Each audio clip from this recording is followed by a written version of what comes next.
to cover from the previous Luigi's Mansion run that I will go over.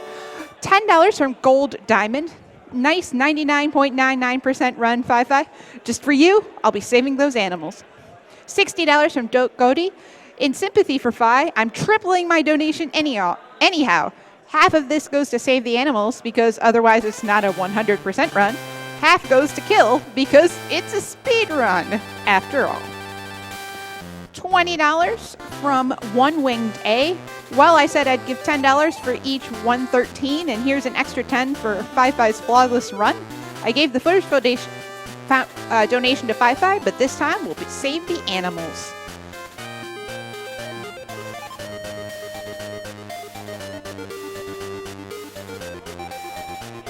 $100 from Heather L. My husband and I are normally all about saving the animals, but this time save the frames and kill the animals. Second year watching SGDQ and loving it.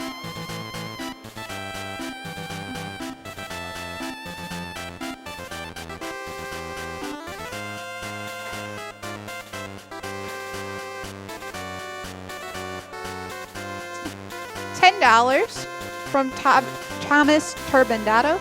Congratulations to all the runners from Brazil. Keep up the great work and happy to help a great cause.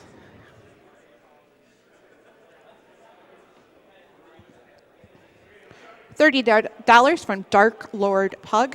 Amazing to see one of my favorite games get destroyed. Good luck to all three on the race, and in the immortal words of Egad, Suka Suka Yabo Yabo.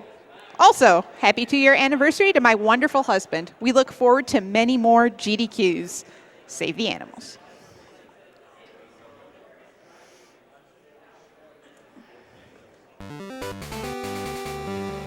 While they're getting set up for the Pokemon Blue run, this run does have several prizes during it between this and Pokemon Puzzle League that I'll go over with you right now.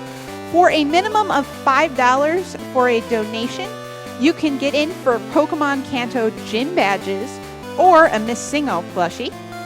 For $10, you can get Gen 1 starter shot glasses and a Kanto field guide signed by Carrie Fry. And for a minimum bid of $20, you can get a old school Pokemon and Game Boy collection. So you can donate for that now during the blindfolded race and during Pokemon Puzzle League. Now, you don't have to say in your donation comment whether you want it to go to the prizes. It will automatically go there. If you want to find some cool things to donate for, there are several things still pending in regards to being met. First off, Wondershotting Lavos at the end of Chrono Trigger. That's currently $881 out of $17,777. We've got Singing Gato's Song, which is $7,938 out of $12,500. And we also have several names to be donated towards Minecraft still needs to be met. So if you want to see Minecraft in the marathon, that's currently $9,021 out of $12,500. Still a little ways to go for that.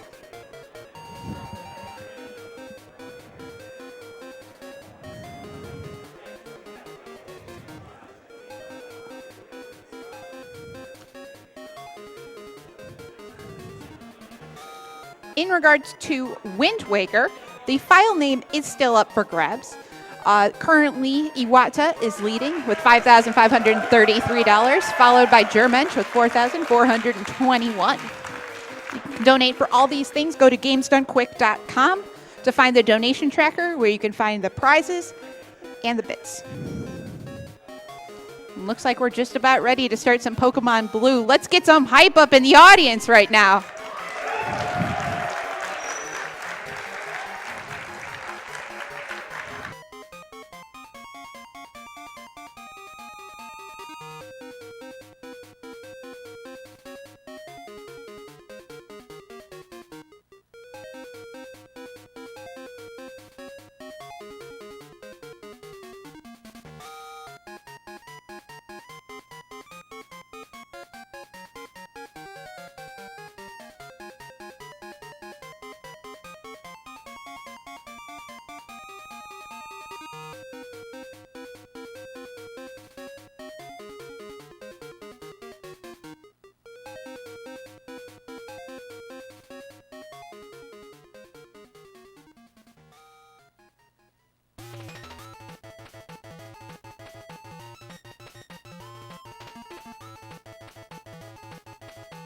couple of quick donations while they're setting up some tech things. Digital Badger donates $151. Time to be the very best, like no one ever was. Best of luck to Shenanagans at catching them all. Tokyo Loves You donates $50, which I wish I could watch SGDQ, but I have no internet right now. But I'll donate anyway. Good luck to all the runners. $50 from DJ Foreclosure. My favorite time every year is Games Done Quick Time, and I'm lucky enough to get it twice. Here's to another awesome filled event with the coolest games and the kindest folks around.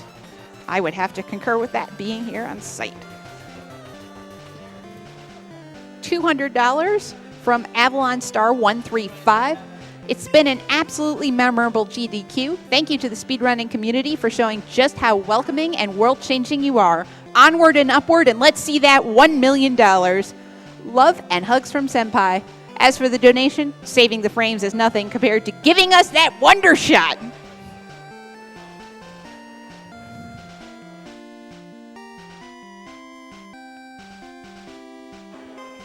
And one more really quick here before this run gets started. Mr. Lee, PhD, donates $100. Amazing work by the speedrunners, commentators, staff, and everyone else involved. You are the best. For my part, I'd still be playing Yoshi's Island right now. Let's save those animals.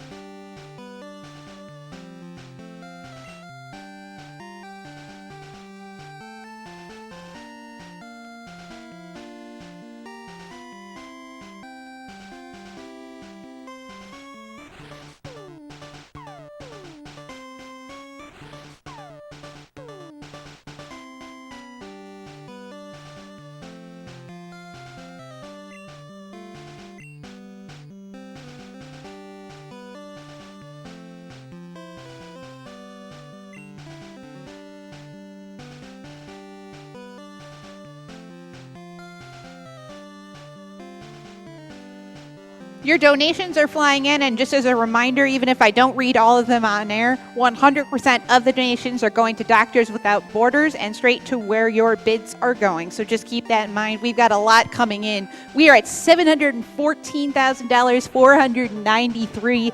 I want to see if we can get 750,000 by the end of the Pokemon block. Let's make it happen.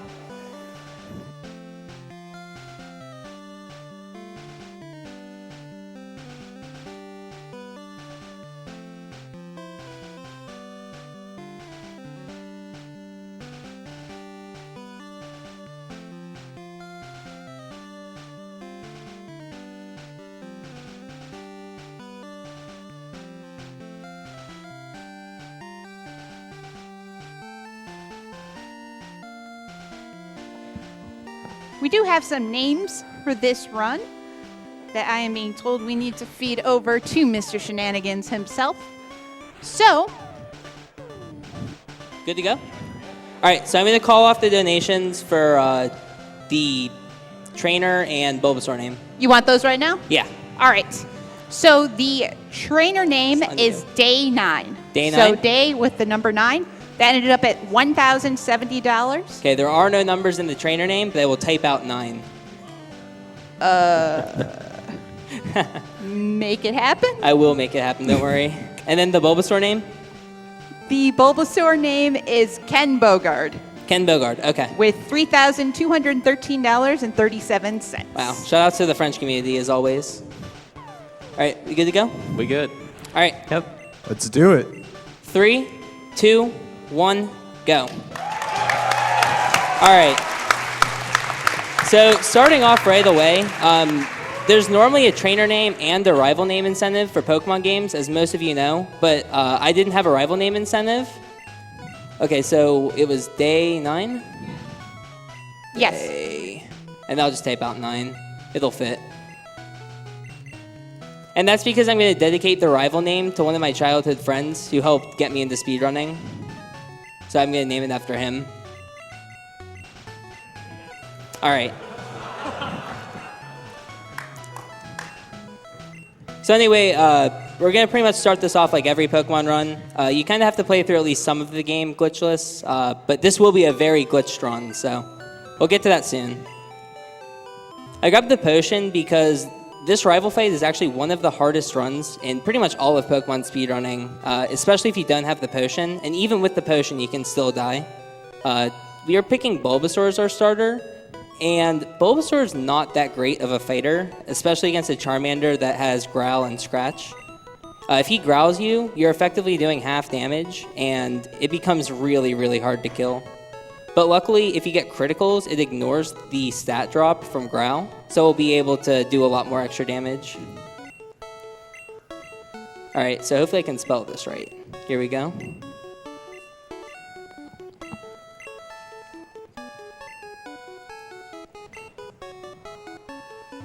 Alright. So it was Ken Bogard.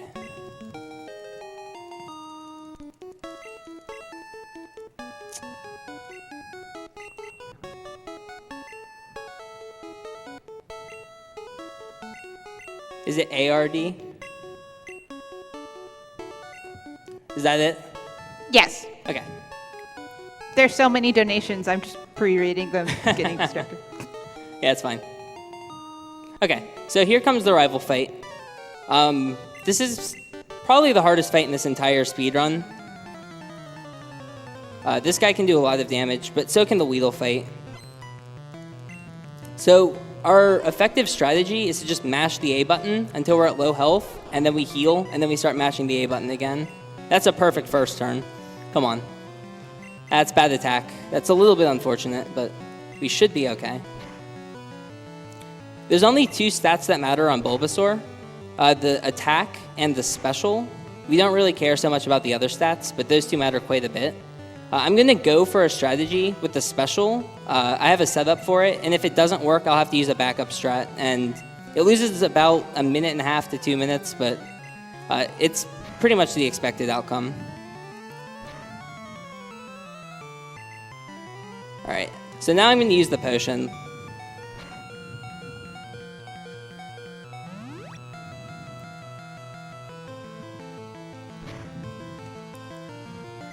Alright, this should be okay. Yeah, another growl fail. So I should kill him in 2 turns. Unless he growls me. Perfect, okay. Just need to hit the tackle. Nice.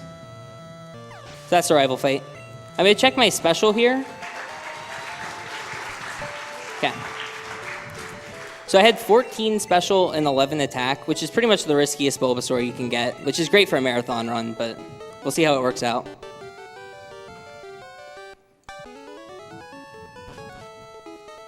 Alright, so another pretty big time loss section is Route 1. We have to take 2 trips up Route 1 and 1 trip back, and every grass patch has roughly a 10% chance of giving you an encounter.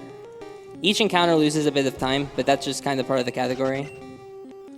Anyway, I'm going to take this time to do a couch roll call, so if you guys want to say who you are. I'm Keyzeron. I'm Stump. I'm Exarian. I am Extra Tricky. I am Migasis. And I am Shenanagans. Alright. So once we get up to Viridian, we're going to go to the mart, and we're going to get Oak's parcel, and we can take that back and give it to Oak, and then we can finally be on our journey. Also, this will probably be a really good time for donations when we're heading back on Route 1. So if you have any donations you want to read, go ahead. Oh yeah, I have donations. $50 from Min58 out. I have been watching videos of these marathons for a while now, but this is my first time watching live and it has been a blast. I just had to donate to support the runners and this amazing cause. $25 from Anonymous. My dad has been in the intensive care unit in a hospital all week and I've been pretty stressed. SGDQ has been a very welcome distraction and I'm in awe of how crazy good the runners have been. My dad used to spend hours upon hours watching me and my siblings play all the generation of Mario games. I'm extra inspired to donate because of Doctors Without Borders. Good luck to all the future runners and thank you to all the runners I've seen so far. SGDQ rocks. Alright, so pretty much this is just another dialogue sequence. Again, this game, we still have to play at least the first little bit the intended way, but we'll be getting there soon. If you notice, he talks to Oak from the side. If you talk to Oak either from behind or the side, it actually saves time because the rival effectively moves at about half speed, so this reduces the amount of tiles he walks. Yeah, he walks with a lot of style. You'll probably notice when he leaves here pretty soon. Yeah, his hair swings back and forth and stuff. Yeah. All right. So anyway, back to Route 1.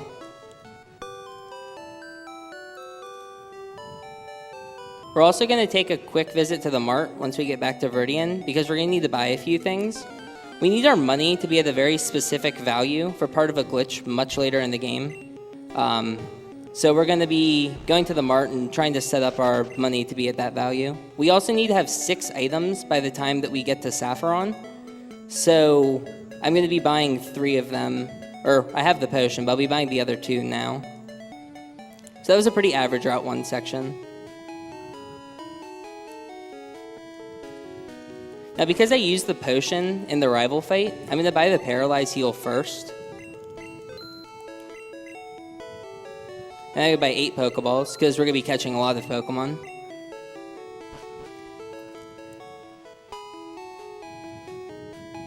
Alright, I'm also going to pick up a hidden potion. There's 5 hidden potions that you can get before you fight the Weedle trainer. I'm going to pick up 2 of them on the way.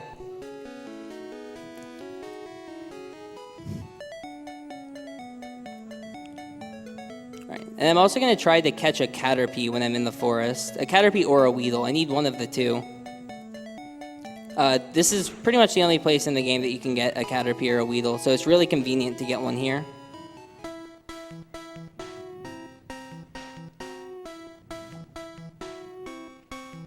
So you'll see Shen's taking a very specific path through the grass here, and that's because some tiles in Verdian Forest cannot generate encounters.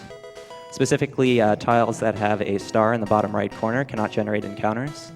So he's going to walk through 80 tiles in the forest, and of course, that's one that does have an encounter. But of the 80 tiles that he walks through on his way to Pewter, only 28 can generate encounters.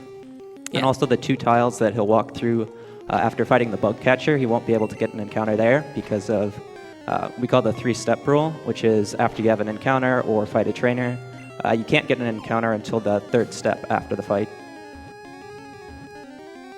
Alright, nice. So catching a Caterpie here is really nice, because that means I won't have to worry about it later. It's also pretty tricky to get a Caterpie in the forest, because the encounter rate's so low, you usually have to walk several steps before you can get one. On average, you get an encounter, I believe, 1 every 32 steps, so it takes quite a long time to get one. I'm going to pick up the potion in front of this guy as well, and then we're going to start the fight. Alright, so this guy's Weedle is pretty strong. It's level 9, we're only level 6, so he has quite an advantage on us that way. Luckily, we're Bulbasaur, so we can't be poisoned because Bulbasaur is half poisoned, so we don't really have to worry about getting status during this fight. He has 2 moves that he can use, String Shot and Poison Sting. We're already slower than him, so String Shot is completely useless for him to use. So I really prefer that. Poison Sting does 2 damage now that I've growled him, and if it criticals, it'll do 5 to 6. 6 is extremely rare. Because I had bad attack, this is really the only point in the game that my attack matters. Instead of defeating this Weedle in 7 turns, it'll take me 9. So I'll get to hit him a few extra times.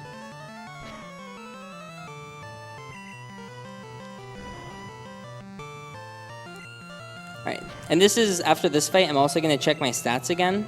Hopefully I see 16 special. If I don't see 16 special, I'll need to use that backup strat that I was talking about. Otherwise, I can do a pretty cool skip. Right. Getting 16 special is a little tough because it's about a 40% chance from here to get it. Yeah. Alright, so here we go. Yeah, obviously. So yeah, I'll have to do the backup now, which is a little bit unfortunate, but that's not too big of a deal. It doesn't lose too much time.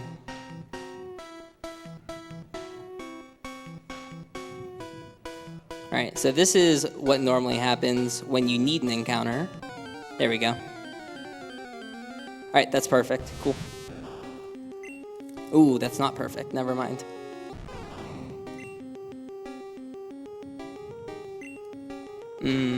How do I want to play this? So if he had successfully gotten 16 special, he could have done a strat where he catches a Pidgey, and we would look for a Pidgey with a specific hit point value. Since he obviously didn't get the special, he has to reduce the PP of his moves down to specific numbers. We're looking for 16 in Tackle, and we're looking for 36 in Growl. And we do this just because it makes Brock easier. Yeah.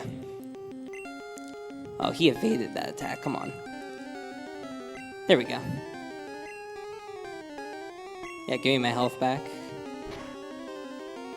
All right, a critical hit here would be really nice. This might be pretty slow. I probably shouldn't have fought this because it is level 6. If you watch many 151 runs, there's no identical run because the RNG changes the run on the fly many times. So you can watch a 151 now and then another 151 later. It's two similar routes, but it's very different in execution. All right, good. I was banking on 1 critical there, so I'm lucky I got it. Otherwise, I would have had to waste about 3 extra turns. Okay, so I'm all set up now for the Brock fight. And by the Brock fight, I mean doing the first glitch of the run, which is called the Brock Skip. This is a pretty old glitch, and it would allow us to get to Route 3 without fighting Brock. It's pretty simple, actually, in execution. But afterwards, we found a secondary setup with using this glitch that allows us to do something pretty cool. So by pressing the B button out of his dialogue, I'm able to pull up my menu. And if I have my cursor over my save icon, I can save the game and reset. And when I reload the game, I'll be able to walk to the right and go right past him. I can then go up here, switch my team around, whoops, talk to him from the right, and now I can walk through walls.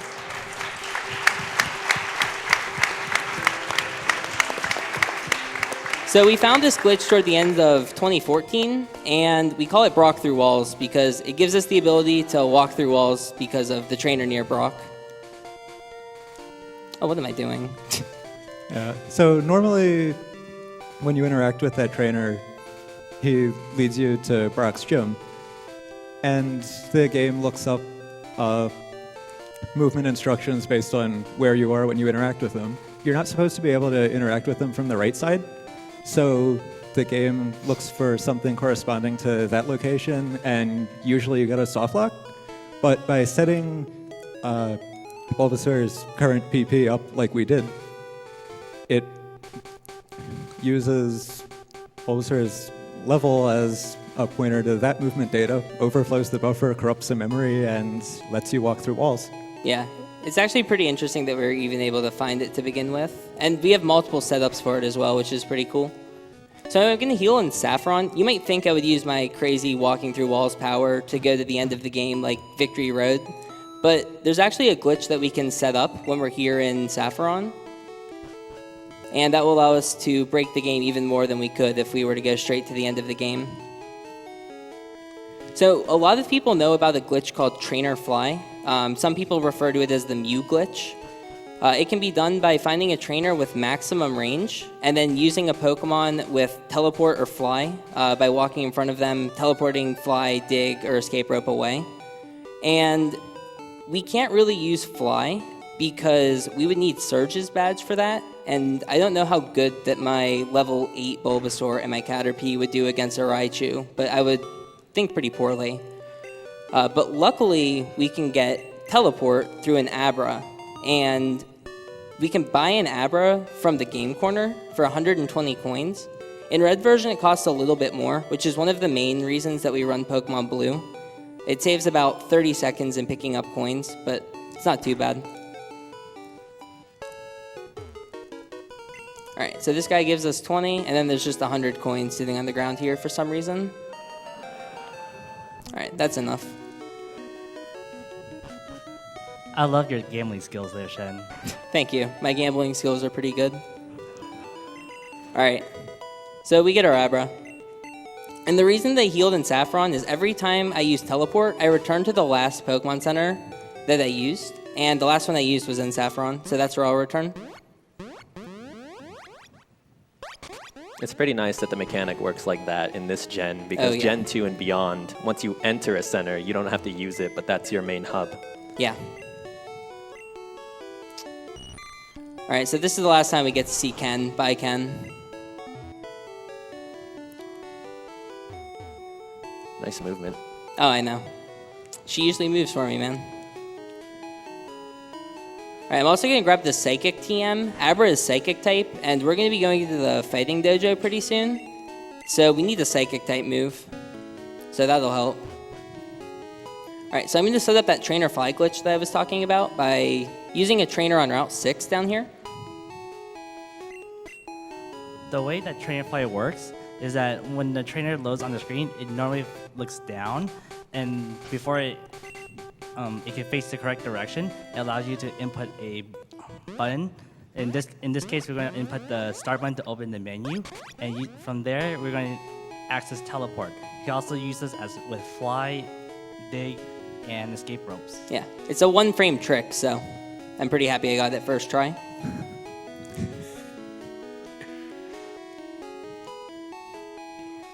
All right.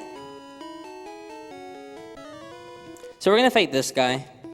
Oh, I didn't teach Psychic. Oh, I have Teleport. That's a Psychic type move. We should be fine.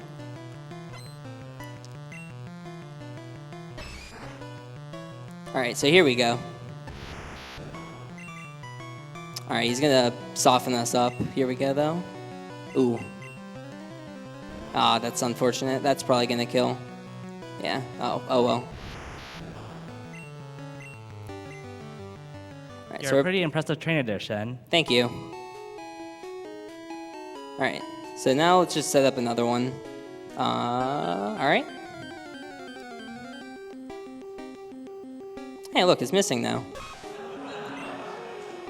All right, so the way the trainer fly works is once I set up the glitch, the next time I return to the route that I set it up on, a Pokemon will appear to battle me based off the special stat of the last Pokemon I battled. So I battled that level 31 Machop because it has 31 special. And 31 special is what corresponds with missing now. So I fight him, I return to the route, and I get a missing now. So now I'm going to do it one more time. And the reason for this is because I need to have an item stack of 255. So I'm going to have 255 Psychic TMs. This serves several purposes. The first is that I need money. Obviously, I don't have a lot of money, having lost one battle and only beat my rival and a trainer in Viridian Forest. And I need to buy about $500,000's worth of things when I go to Celadon's Mart. So by duplicating my TMs, I can get a lot of money from that. And then it also allows us to do a glitch called Item Underflow, which I'm sure one of you guys can explain. If you noticed earlier that Shen tossed away 2 TMs, the reason is that when you duplicate the items, it only duplicates when you have a value of 127 or below. Yeah. The way that duplicating works is it adds 128 to the 6th item of your inventory. So my 6th item was the TM29s. And it can't add 128 to 129 because that would be a quantity above 256. So I had to toss 2 to make sure I could add the 2 values together.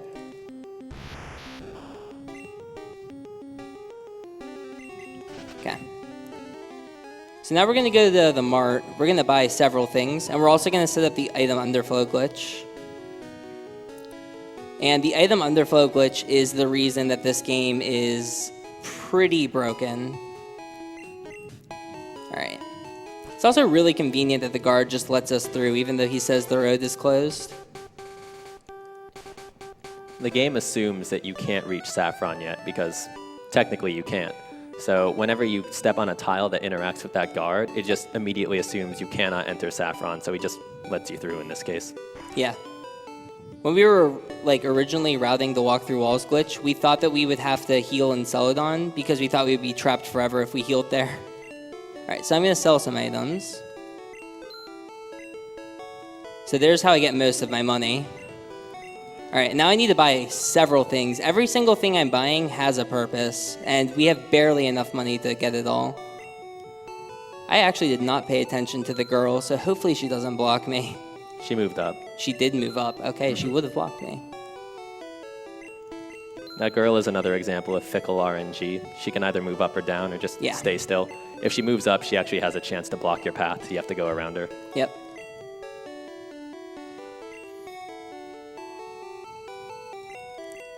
All right. We're definitely going to use all of those. All right. Yeah, see, she would have blocked me if I went up. Good call, Keys. All right. Just a few more things I need to buy. This. 3 of those. So again, I need like the evolutionary stones, obviously, to evolve all of the Pokemon. And like I said earlier, I need to end on a very specific money value. That value is actually any quantity that has a 4 in the thousands place and a 9 in the hundreds place. So you'll notice when I finish my shopping, we have just enough money for that.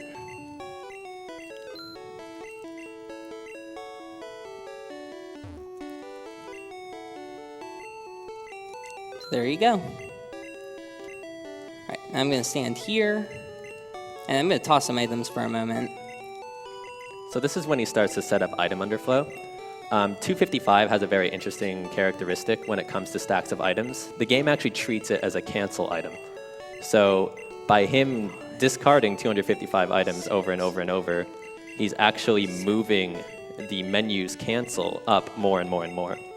So he's going to do this 17 times, and he's probably going to fact check it to be safe. 11, 12, 13. You learn how to count when you play Pokemon. Just like in DK64.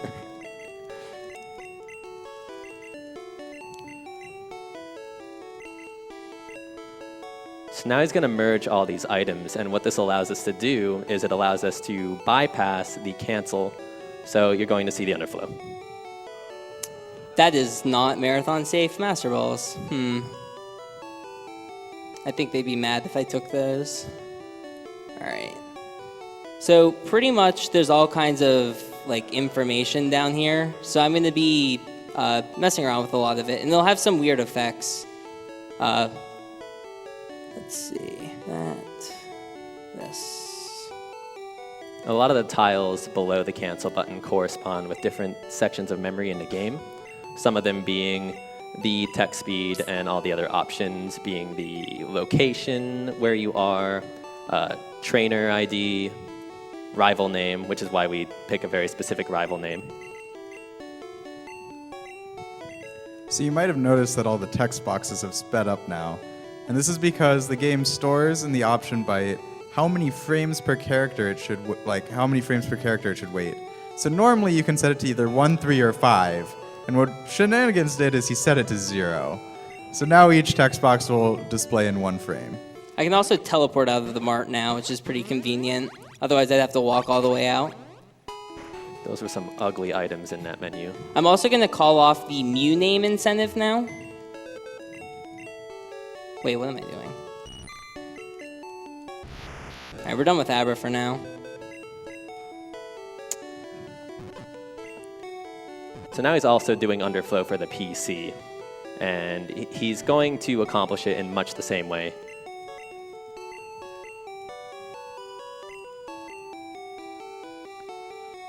So what won the incentive for the Mew name? All right, so the incentive for the Mew name is John Cena. Yes. Good job, guys. With $1,416.08. Fantastic. John Cena puts in work. Over about $800 above the next number. Wow. Good job, everybody. All right, so finally, we're able to see some difference. And the reason for this is the PC actually can hold up to 50 items. So we have to scroll through those 50 items, even if they don't exist, which is pretty inconvenient. 1, 2, 3, 4, 5. Gotta be very careful with some of this stuff. Not want to like break the game or anything. All right. So now we're gonna catch Mew. Similarly to everybody else, you set up a trainer fly and you fight the trainer with a Slowpoke north of Cerulean, the level 17 Slowpoke, which a lot of people did as kids to catch Mew. We're gonna do it kind of the speedrunner way, I guess. And the reason for that is it's pretty slow to walk up to him, but it'd be pretty fast if we could make him come to us.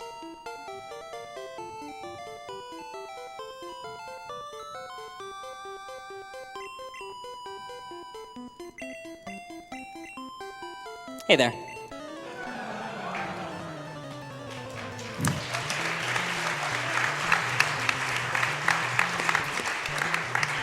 This is actually also the last trainer battle of the entire game. So we're gonna end our fighting career with a negative record, 2-3, which is kind of unfortunate, I guess, but who needs a good record when you have all 151 Pokemon? All right. So we're gonna go up here, and the Mew's gonna appear. And you might notice I didn't set up a trainer fly or anything, so can one of you guys explain that? So when we underflowed the PC, this gave us access to some of the memory that lies after that. And with that, we can actually set trainer flies up on particular routes without actually going there.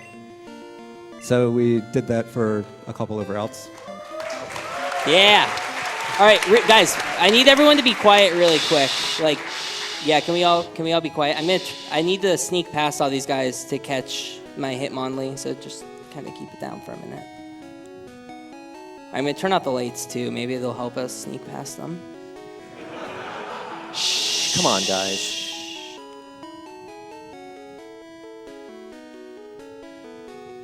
All right, here we go. All right, we did it. All right, we're gonna make our escape though. Hold on.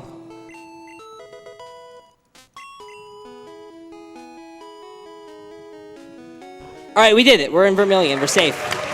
Whew. All right, they'll never find us here. It's okay.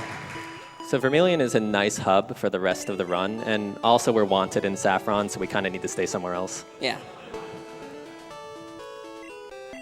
Fortunately, there's a bike pretty low in our bag there. The bag items are they're not random, but they are in a sense. So we need to get a few items here. And the reason the Vermilion's so good to go to is we can get a lot of the items we need here. We're going to get a 9F, and then we're going to teach Fly and Dig to John Cena. So, because otherwise those would be pretty hard to get.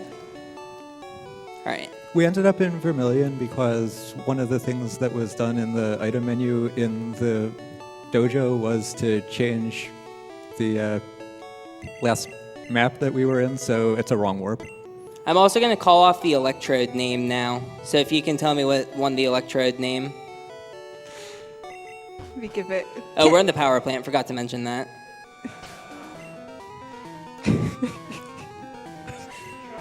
It's a game, man. It's pretty good.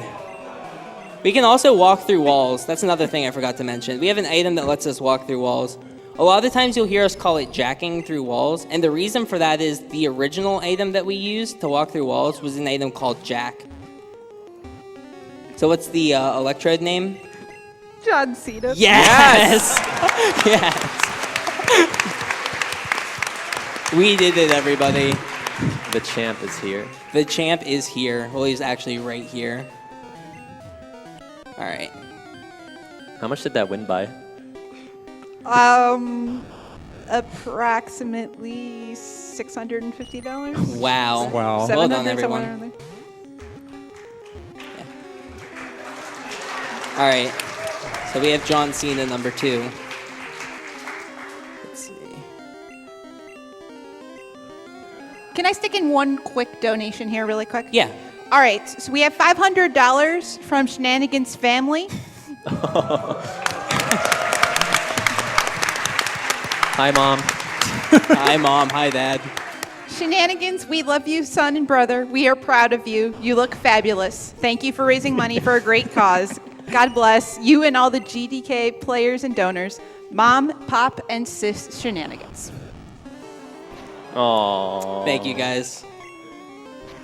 All right. So we're doing a strat that we call edit strats here. By exploding on this Voltorb, we had our Caterpie out at first. So we actually get just enough experience to hit level 7 when we evolve. It saves a few seconds. It's really convenient. I'm also going to be looking for a few Pokemon here. I need to catch a Pikachu and a Magnemite. This is pretty much when the game gets pretty difficult because I need to start catching a lot of the Pokemon.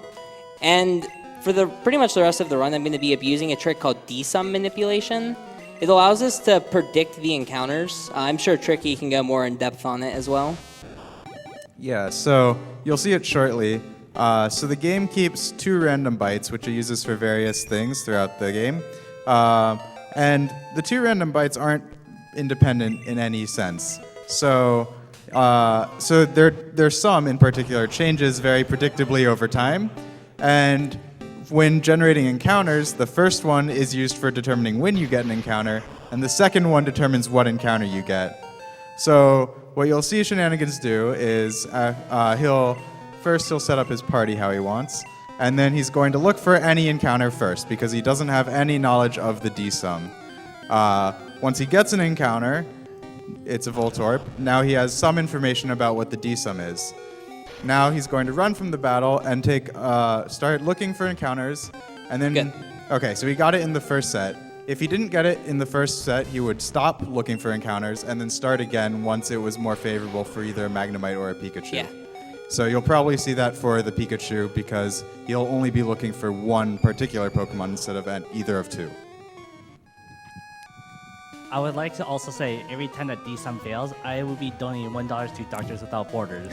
You're going to gonna be broke. so poor after this. Darn. Well, there's $1.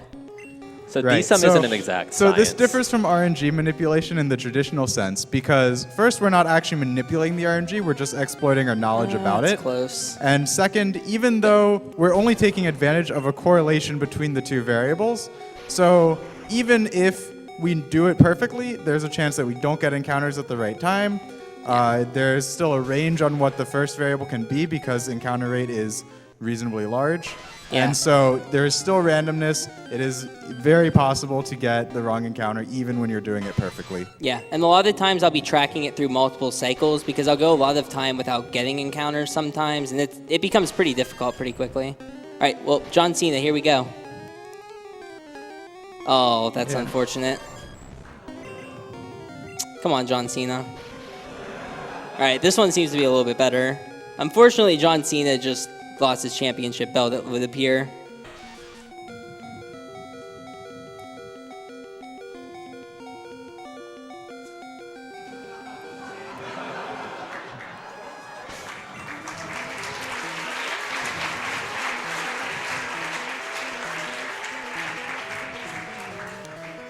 Oh, and FYI, really quick, we just found out that we surpassed the amount raised for SGDQ 2014. Wow.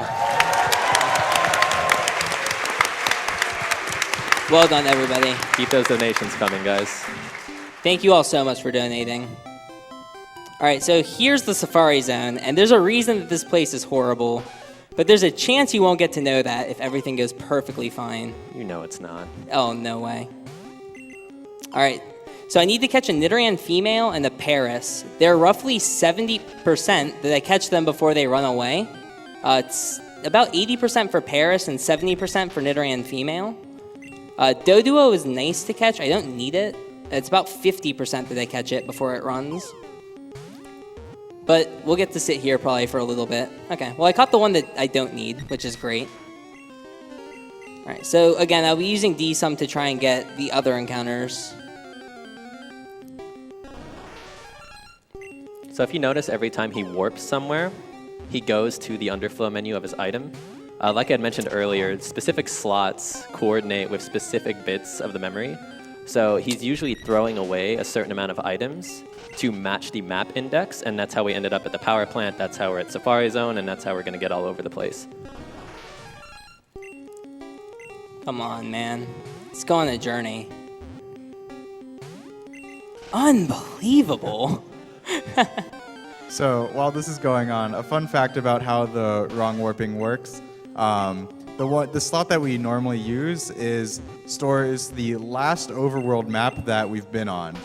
Now, that doesn't have to be an overworld map. We can change it to be non-overworld maps. But that value is used whenever you go through a door to the overworld. So, like exiting from building is generally what will, when you'll see a warp. All right, so the last thing I need... I'm sorry, guys. Can't do it.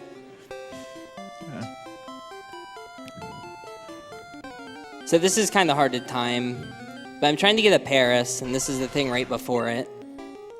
Yeah, a note about dsum is that whether you get an encounter at any particular time is still random. What's on a time cycle is just what encounter it will be if you happen to get one at that time. The best way to think about it in a simple term is think about a Price is Right wheel. Yeah, that's kind of the way I like to describe it. And each encounter slot takes up a certain percentage of that wheel based off of how common it is. Here we go. All right, third time's the charm. Again, it's 78% chance I catch this thing before it runs. So, come on. Yes, there we go. Okay, we're done with Safari Zone.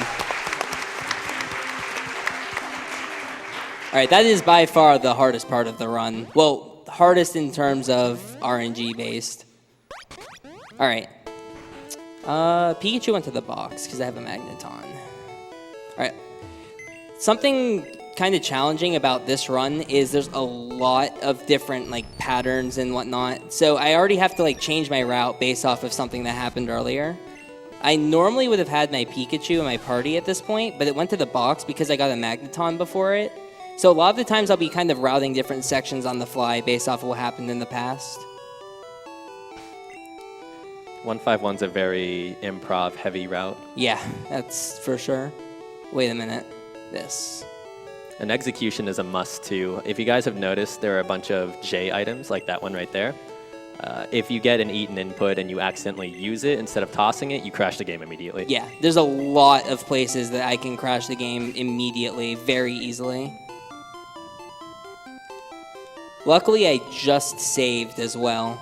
Anyway, now that we're here, we can, thanks to the kindness of this sign, get a few EVs. We're going to get 3 of them to evolve into the 3 evolutions. Which is really convenient that they're just like in the sign or something. And now we can go to the mansion to catch a few things. Yeah. How much are you guys expecting coughing right now? That was text pointer manipulation. Yeah. What we did there is cause the game to bring up text from a different part of it, including all side effects such as getting EVs. Yeah. I like how there's 2 exclamation points after John Cena every time it's sent out. All right. So the technique that he's using to get encounters here, we call it corner bonking because normally you do it in a corner. Here there happens to be a place you can do it by turning around. But the idea is that when you're stationary, you can actually get encounters when you turn in addition to when you move. So by bonking into a wall, you stay stationary the entire time, and you can generate encounter checks more frequently. So this is what we're talking about. I can track the dsum, but I can't always generate the encounter. So a lot of the times you'll see me bonking between 2 walls and look completely hopeless, but I'm actually trying to track the dsum this whole time. Barely missed, but this is still good. All right. So I'm looking for a Ponyta. Ponyta is 40% here. It can come at 4 different levels, 34 being the best and also the most common. This is actually pretty close to it. It's the 32 Grimer, isn't it? Yeah. All right, so here we go. Come on. There we go. This has a good chance. Nice. At least we can see the Grimer sprayed a lot. He's got his hands up. Completely irrelevant to the run, Grimer is my favorite sprite of all time because he's Don't so be happy and he Vulpix. looks like he's on a roller coaster. Okay, we got our Ponyta.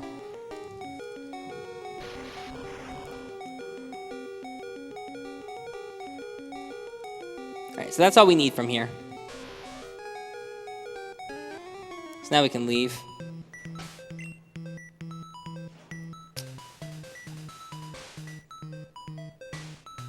So again, a lot of the time I'm doing these menus, I'm setting up things for later as well. Don't pay attention to day 9 being all over the screen. All right, this is probably the biggest mashing section in the game. I have to toss a lot of those. Okay, and now we're here. All right, so we don't actually have the Sylph Scope, so we can't catch the ghost Pokemon because, again, you need the Sylph Scope to catch them, but we can do a pretty cool trick to actually catch one. All right, it's level 19. Good, I don't need to check. Who's that Pokemon? I have no idea who he's about to be. So again, I can't normally throw balls at this, but if I swap a few items around, I can, which is really nice because I really do need a Ghastly. All right. So the worst part about running Gen 2 Pokemon is spinners, and these balls are spinners, and they're also Pokemon, which is really cool. So now we have a Gengar on screen.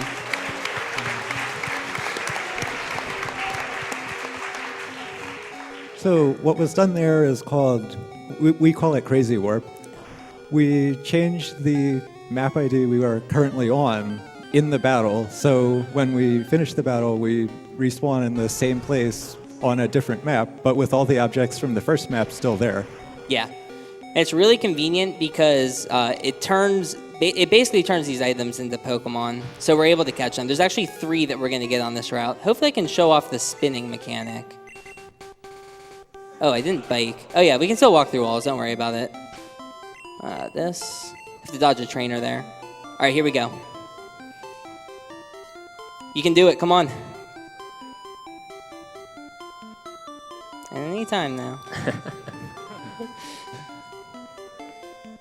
I promise, something's gonna happen.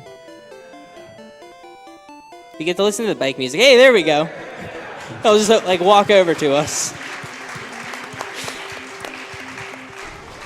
So yeah, all 3 of the item balls work that way as well, so it's pretty funny. I can actually talk to them. I don't have to wait for it to come to me, but I figured I'd show it off because it's pretty silly.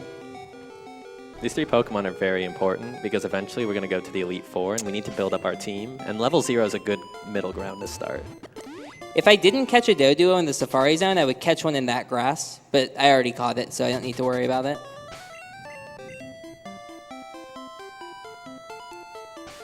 Oh.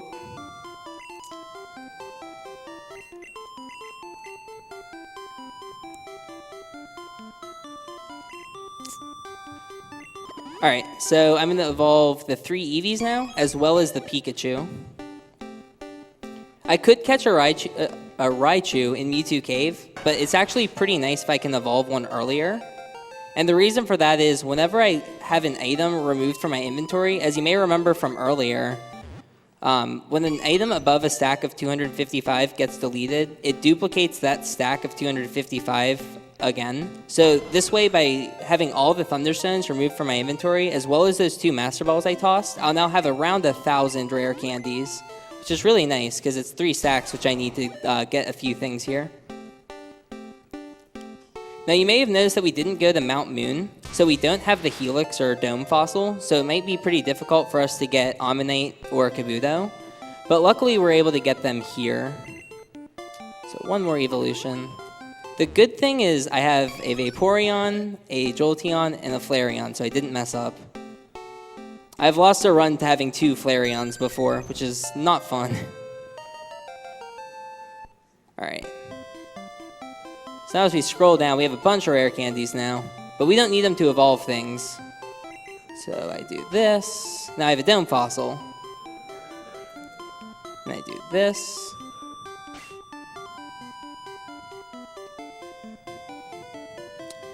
Helix Fossil. And Old Amber. So I have all the fossils now. Now I can hop off this ledge that's a little bit far away and get my encounter. So I'm looking for a Bellsprout and a Meowth in this grass. And again, I'll be using D-Sum to try and get them quickly. Meowth can be a little bit annoying because its slots that it's in are pretty spread apart. So it makes it pretty hard to accurately D-Sum for it, but I'll do my best.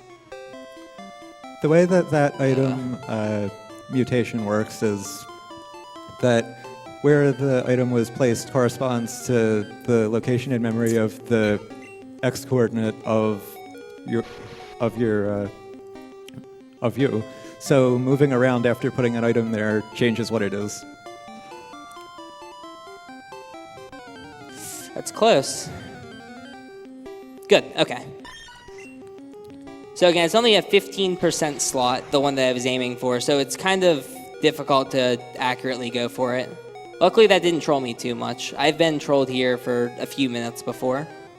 All right, so now we're going to do a glitch.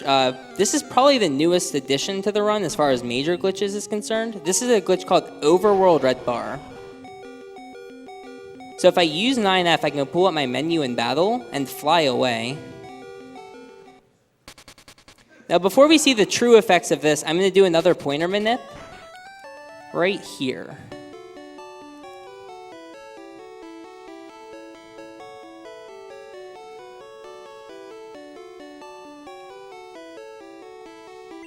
So now by talking to this guy, suddenly he wants to sell me a Magikarp, even though that's normally the guy by Mount Moon. Alright, and now you get to see the effects of Overworld Red Bar. It basically skips all the cries in the overworld, so I'm able to use this PC way faster than it's intended to. Red bar is normally what's used to save time during battles. If you recall, when his Voltorb self-destructed, then he moved that to slot 1 after he evolved it. So he had an Electrode with very low HP in the front of his party when he's catching Pokemon. So what that does is it skips Electrode's cry when it comes into battle, because there's a warning sound that's playing when you're low on HP. And so all the other sounds, such as Pokemon cries, jingles, when you catch a Pokemon, its cry, death jingles, all these sounds, the game just plays over them. Like, the sound will appear, but you won't have to pause. You can just continue to play through the sound. Yeah. So that saves multiple minutes in both this run and in a glitchless run. Yeah. Very important, very cool Gen 1 mechanic. I'm pretty sure Red Bar saves probably around 15 to 20 minutes in this run. It's pretty ridiculous. Including Overworld Red Bar, of course. Yeah, the effect continues because we exited the battle in a unintended way. Yeah. You'll also notice I'm not evolving everything, and the reason for that is this effect ends as soon as I evolve something. So I wanted to get everything within one level of being evolved before I finish the glitch. So now that I've evolved something, I lose the effect of Overworld Red Bar. But luckily I was able to save a lot of time using those rare candies. It's about 2.5 seconds faster per rare candy use when you're in the Overworld Red Bar state. So I used probably about 20 or 30 candies there, so it saves about a minute, which is really nice. Especially because it's cutting out from just mashing the A button over Pokemon and using rare candies over and over. I don't know if you guys noticed it earlier, but also Shenanagans used a rare candy on the Mew. Yeah. This is also to revive the Mew as opposed to using a revive or a Pokemon Center. This is also used in the glitchless route for Nidoking. Yeah. Yeah, so now my Mew is also in Red Bar, so I'll be able to skip jingles with my Mew later, which is really convenient. And for any of you Pokemon fans out there who are not aware, the Rare Candies reviving Pokemon is not a glitch. It is in fact still in the game as of Gen 6. Yeah, we don't use any glitches here, don't worry. The reason we also like to have Mew for most of the run is because Mew is the only Pokemon in Pokemon Red and Blue that can learn both Dig and Fly. Wait, did I already change? I did already change. Alright, so now we're going to go buy a few coin Pokemon. Let's see if my gambling's been improved since earlier. Alright, here we go. Nice, that's a lot of coins. So when I did that box underflow earlier, one of the things I did was I gave myself roughly 16,000 coins, which is enough to buy everything here. And it's pretty convenient on blue version again, because on red version you wouldn't be able to buy everything with 16,000 coins, but in Pokemon Blue you can. So that's another reason that we run blue over red. Yeah, Porygon in Pokemon Red is 9,999 coins. Yeah. Pretty significant. Alright, I'm gonna go ahead and evolve Clefairy and Nidorino now. Oh, I have a Weepinbell in my party too. I should probably evolve that before I forget. Also, if you didn't notice that he also skipped Dratini, there's a reason for that later. Yeah. All right. Hey, it's your favorite Pokemon, Xarion. It's the wrong color, though. I hope it has good TVs. All right. So now I'm going to use this Pokeflute that I got for my money back way long ago to wake up the Snorlax. And that's the only reason that we need the Pokeflute. We could get Snorlax through glitches, but it's just pretty convenient that he's right here. And getting the Pokeflute doesn't cost too much time. We used to money manipulate for a Super Rod, and we would have to use the Super Rod, which has no RNG manipulation, so it's a lot better now with the Super Rod routed out. All right. So you'll see right there, when he caught Snorlax, the jingle that plays for catching it didn't play, and that's because his Electrode was in red bar. Yeah. Red bar is when you're below about 21% HP. If you go above that, then everything will play as normal.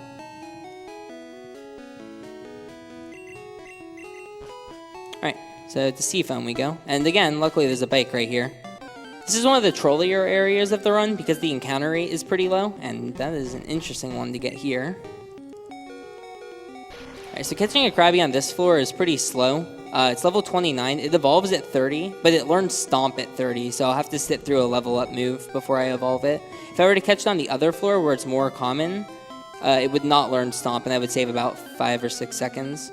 All right, there's one of the two I need on this floor. That's a good level too. So I need Psyduck and Seal on this floor, and then on the floor below, I'm gonna need Krabby and Staryu, but I already got my Krabby, so I just need Staryu when I go to that floor. Okay, come on. Nope.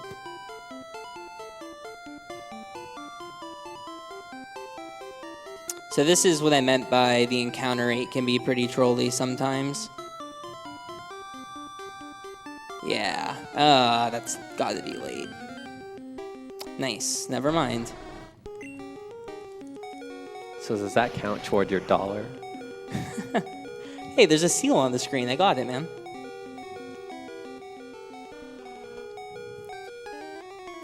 So, whenever I send out the Electrode, the cry is skipped, but it also skips the cry in the Pokedex, which is really nice. So every time I catch a Pokemon, I don't have to listen to its cry. Alright, I just need Staryu on this floor. It's 25%, and I got it first try, which is really nice. I don't even have to desum for it.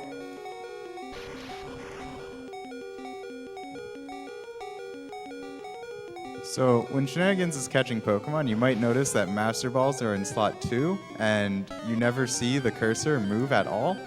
And this is because he has the down arrow pressed, and when he presses held, and when he presses the A button, the game first inputs it down and then the A. Yeah. And in the same frame.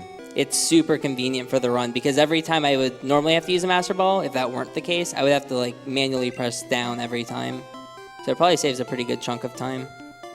And there are all sorts of useful menuing techniques like that in this run and in the glitchless run. Yeah. You can do things like press B to get on your bike or to throw a Pokeball if it's in slot 1.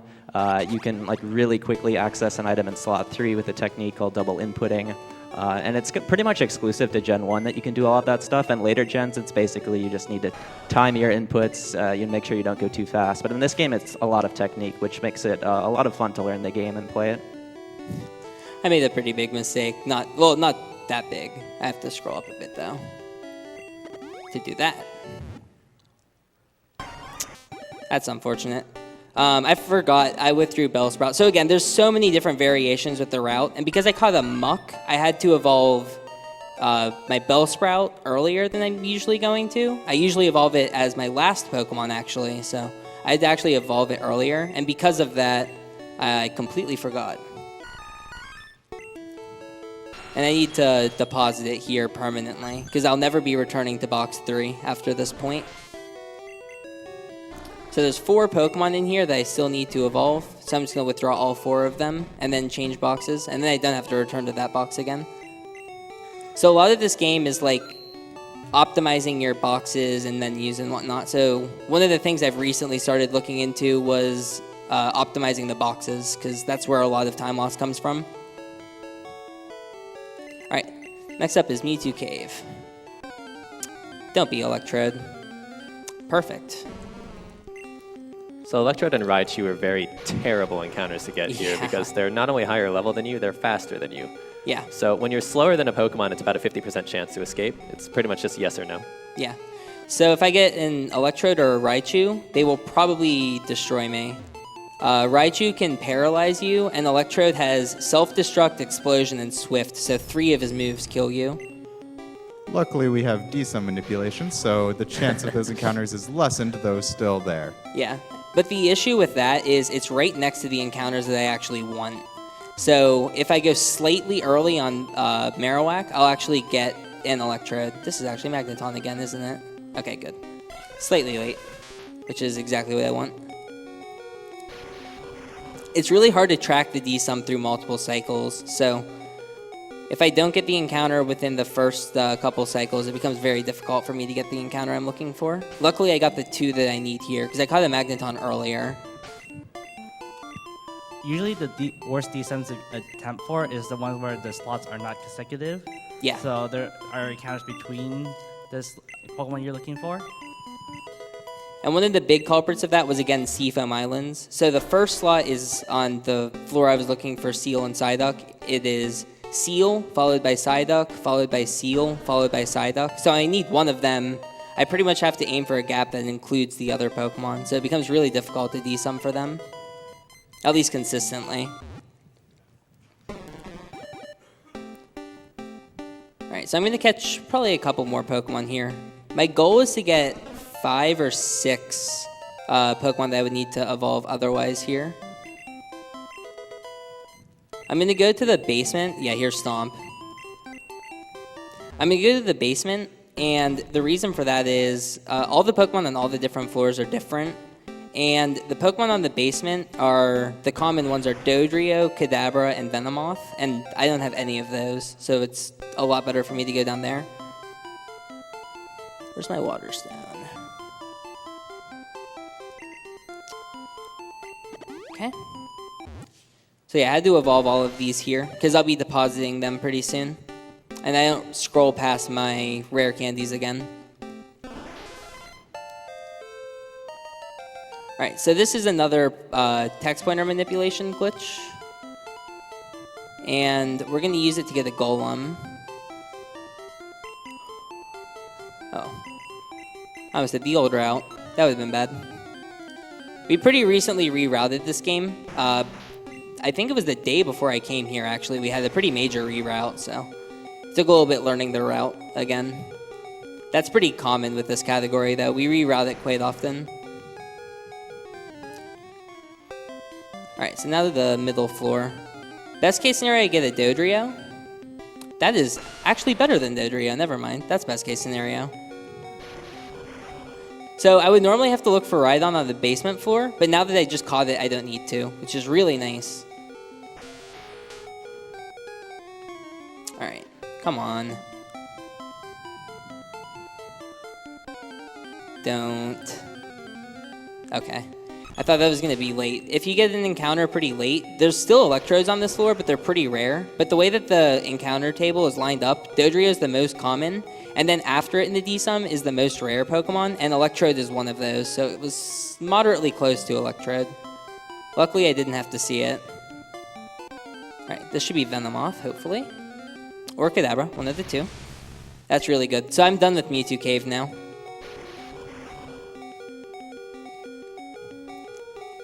So there's a 35% gap that I was aiming for there. Kadabra and Venomoth were the two.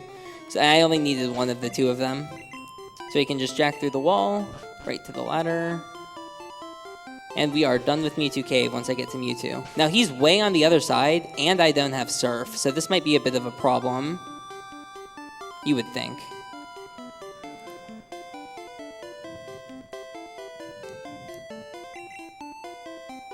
Oh, there he is, but I got an encounter on the way down. And that's the best thing I could have gotten. Wow, this is going really well. Really good Mewtwo Cave so far.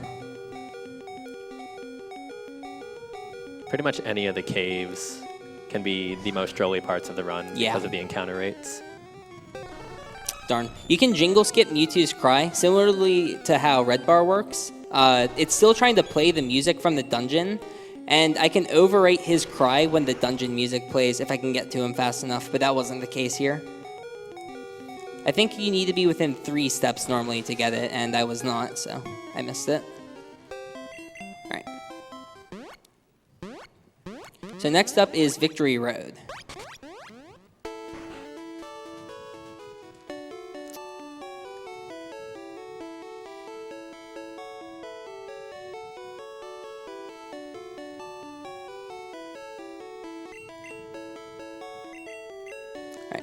Doing some setup for the future now.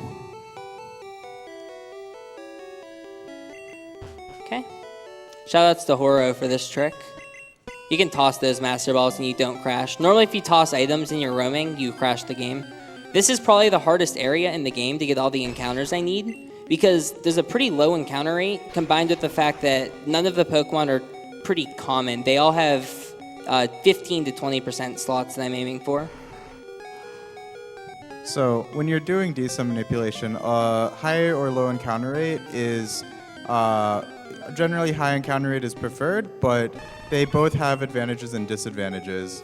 A high encounter rate means when you're looking for encounters, you're more likely to get it, but a low encounter rate means that on your initial encounter, you got more information about what the DSUM was initially, so you can be more precise and and be more likely to get the encounter that you want if you do get the encounter. Yeah. Alright, so this is the final legendary we're getting.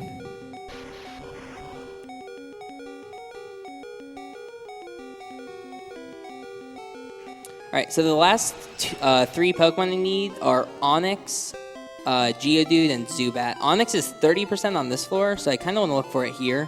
But this area has a higher encounter rate, so it's a lot better to be up here when I need an encounter. So there's Geodude.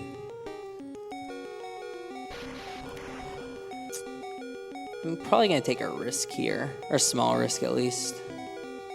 Again, it's not too time-consuming to take risks with your desumming, because if you get an encounter, it gives you more information about where you are in the cycle.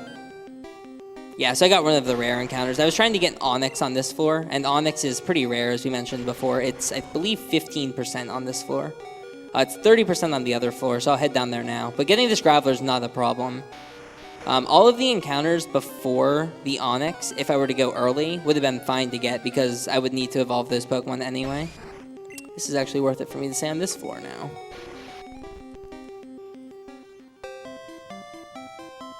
That's unfortunate. This could be Onyx, but it's close. Good. Alright, I have one more Pokemon left in this area. And that is Zubat. Zubat's actually the trolliest of the 4, so hopefully it doesn't get me too bad. A common theme of this category is it goes pretty well, and then one Pokemon decides to ruin your day. And this could actually be Zubat. Never mind. I might do a safer strategy for Zubat. Or actually, no, I can't because I don't have Golbat. That barely missed. If he had a Golbat, something that he could do is do the usual map warp and end up right outside of the Mount Moon Pokemon Center, and he could just walk to Mount Moon, and we all know that that's the only thing in Mount Moon. Yeah. Alright, this is close. Hopefully it's Zubat. It's Onyx again. So Zubat is directly between Geodude and Onyx, so I'm pretty much just going Geodude, Onyx, getting kind of unlucky. Should actually be looking for it on the top floor, to be honest, now that I think of it. Higher encounter rate is probably what I need here. And now I've lost track of the D-sum. You could just give it to me. It's 15%. Nope. Alright, so this shouldn't be too hard to get off of this. Come on. Darn. Alright, I'll do the faster bike thing.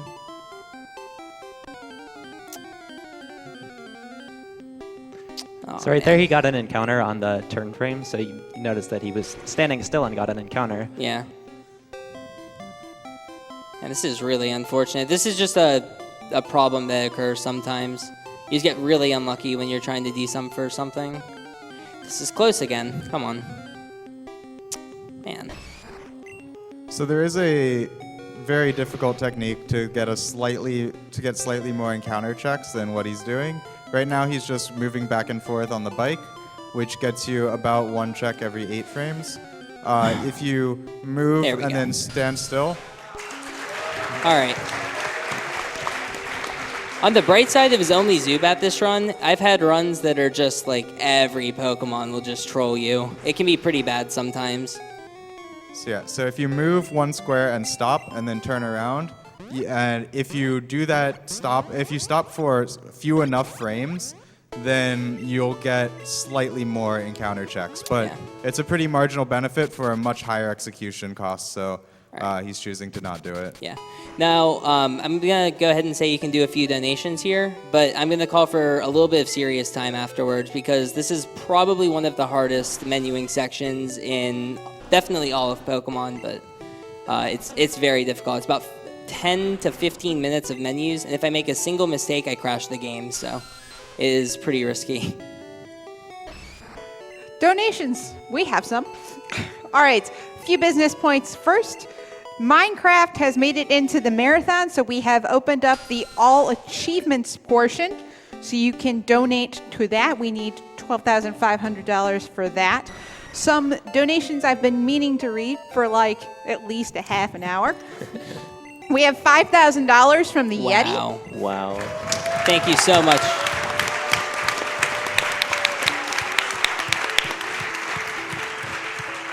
Hey, all, Yeti here. I noticed you want to kill the animals. Sadly, I must save them. Not because I want them to live, but because balance is more important. Let us restore balance for the greater good. We have $30 from RRRMNZX. Thank you, Shenanagans, for naming the rival after me. I feel so honored, and I wish you the best of luck in the run. Make sure you text me sometime, dude.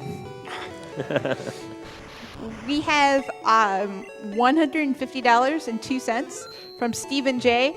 I'm not good at thinking up donation comments. Reader, can you make something up for me? Thanks. First gen, best gen, Craigasm. Dang. Well done.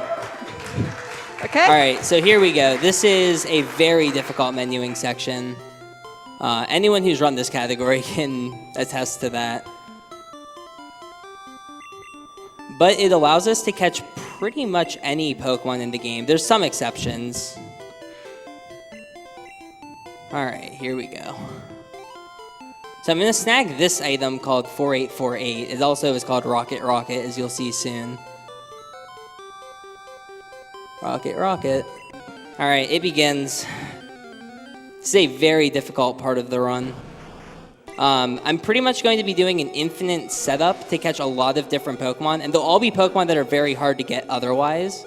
So that's the reason why this is so useful. So I'm going to turn this Blastoise into an Oddish. As you can tell pretty easily. See? All right. And then now I'm going to throw another ball, and I'll catch a Ditto, which is really nice, because it's completely free for me to catch this. And then when I use 8-8, it renders another battle. This is a glitch that we call LG Fly. It stands for LOL Glitch Fly, which is another variant of Cool Trainer Glitch, which we'll see later on. All right, and pretty much if I use the wrong item or if I catch the wrong Pokemon at any point in time during this glitch, I'll crash the game. So it is very difficult, so I'm probably going to be focusing during most of this.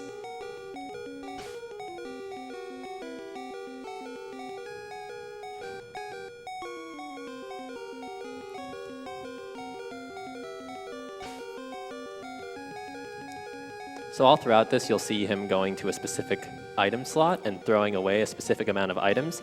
Each Pokemon has an index item that doesn't actually match up with its normal Pokedex item. It's like index number 1 is Rhydon. So you'll see him reduce the amount of items in that slot to match the index item at the index number, and that's how he gets the specific Pokemon. Yeah, so for example, the one I'm about to get is Charmander, which is 176. So you'll notice that the quantity has changed to 176. Well, it's a weird symbol, but that is a 17. Whoops.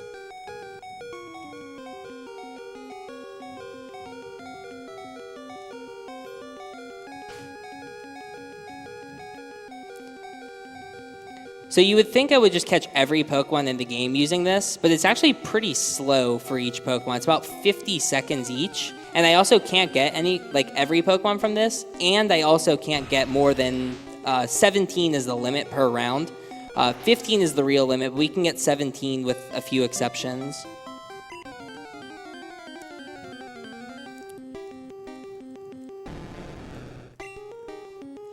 Okay. So this is where I get to do another trick.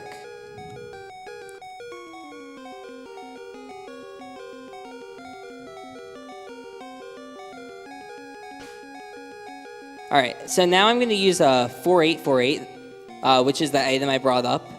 I've used it a few times already, but it has a secondary effect I can use it for. If I flash it before I use 88 in this menu coming up, I can actually catch the Pokemon that appears. So I'm going to use that to catch one of these Gyarados. And the reason for that is it's pretty slow to evolve Magikarp. It would take about a minute of using rare candies on him. So I can catch this Gyarados now. This is once again where being precise with your inputs comes into play. If you actually physically use 4848, you crash the game. Yeah. So we're actually just flashing it. So we're pressing A, you're seeing the use or toss. Yeah. And then we back out of it. Because if you use it, you just crash. Yeah, instant crash. Same with 88 at certain times. Same with 9F at certain times. There's a lot that can go wrong here. But this is all totally planned and part of the game. Oh, yes. It's in the guidebook.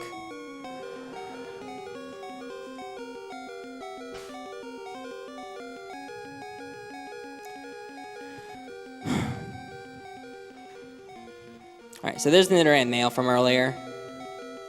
I would have had to route on the fly that Nidoran mail had I caught it in Safari Zone, and there was too much other stuff I was having to route on the fly. I couldn't mentally do it all. So I just decided to run away from it.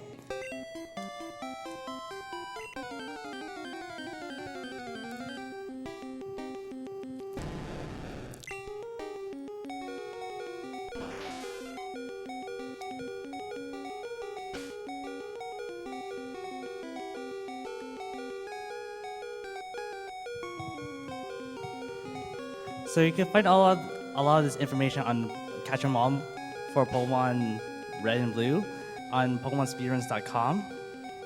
Yeah. I'll give a shout out for that later. Sorry. By the way, it will crash if Twitch chat goes to it. Don't panic. Just Yeah. go later today. Yeah, PokemonSpeedruns.com. It's a fantastic site for this, these kind of speedruns. Hold on. Alakazam. Okay. 1, 2, 3, 4, 5, 6, 7, 8. If you didn't know how to count before, you will after this run, trust me. All right. Good, I was right. Okay, I was a little bit worried about that. Okay, halfway there. This is a very intense part of the run normally, especially on world record pace runs because, again, a single mistake and it's just over.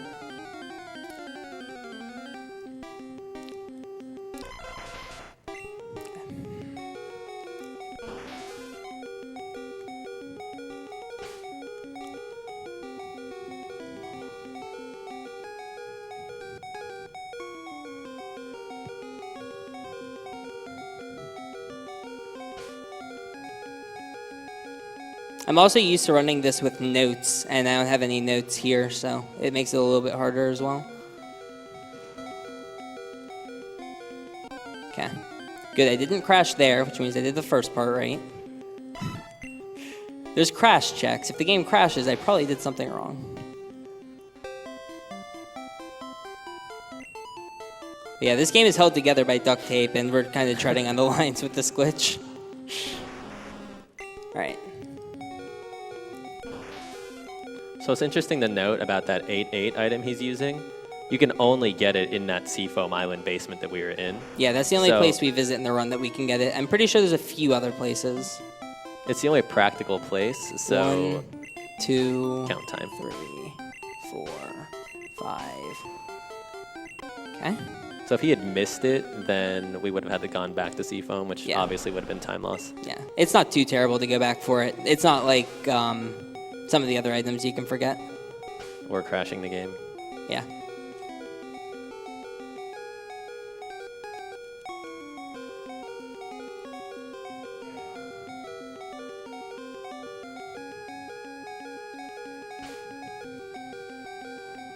Okay, that's the hard part.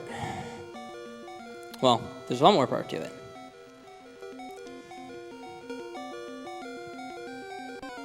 Good? Okay. 4 more Pokemon to do this way, or 4 more main ones. We do a bunch of 4-8s, 4-8s here. This Mewtwo can actually outspeed Mew. Come on, John Cena, get away. He never runs from a fight. Okay, we got it.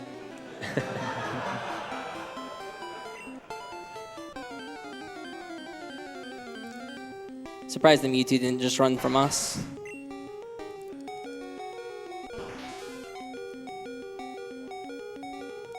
All right. So 3 to go now. I think 2 to go. Yeah, 2 to go actually. So almost done with this.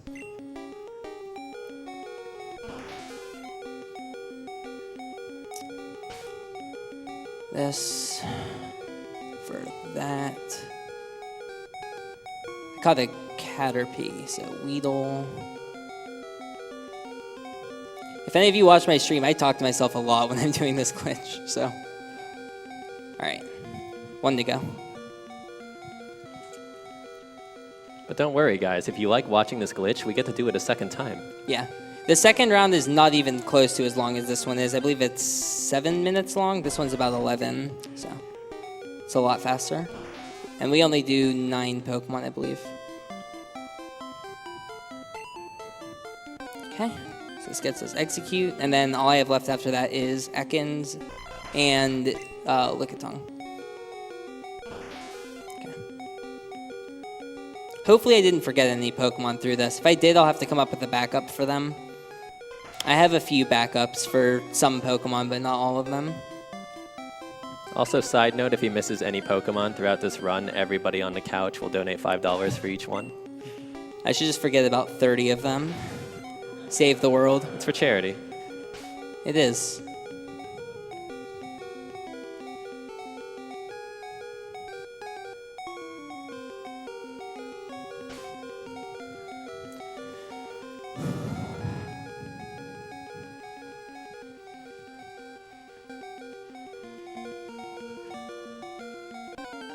Okay, one more. All I have to do now is remember to flash 4848 and we're all good. So I won't forget. 4848. All right. I do a swap here, but I don't remember what I do. So I'm not going to do it. I'll do it later. And I scroll down. So I'm going to change my map to be Vermilion so that I can save the trainer fly that's on this map.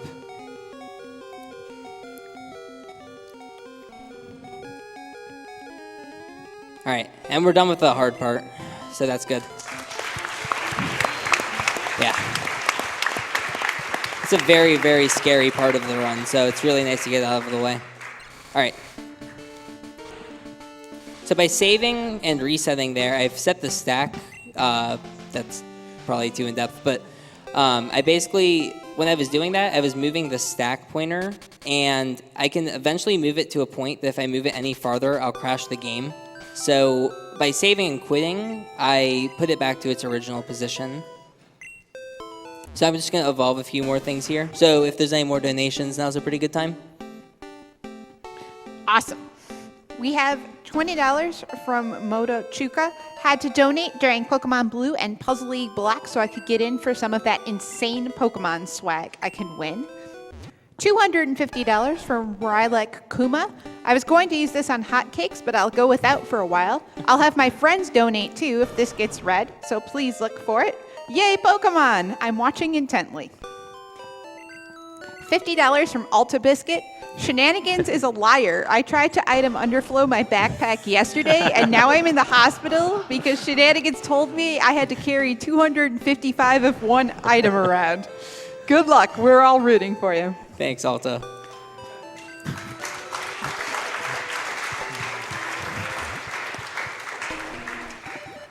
We have $20 from Satoru. A few GDQs ago, I won a Missingo Perler. I think he wants a friend. We have $3,000 from Anonymous, going out to VMom 3000. Wow.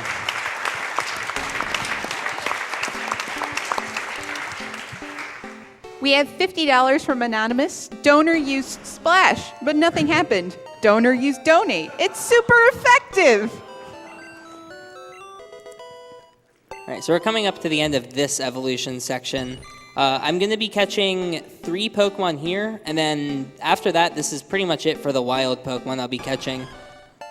I'll be visiting Diglett's Cave and one more route after this. So we're pretty much done with the D-Sum and the wild encounters, and then it'll be pretty much purely glitched Pokemon from there on out. We also bought those burn heals way a long time ago because we need to cure our Ditto because it is currently statused with every status in the game. But by using a burn heal, it just goes away. So you can see it was poisoned, but it went away after I used the burn heal on it. She's going to come with us. And now she's gone. Actually, wait. Alright, so I'm going to be setting up for a glitch later called Cool Trainer. A lot of you know it, if you watch my stream, as Cool Glitch, because it is a cool glitch that kills a lot of runs.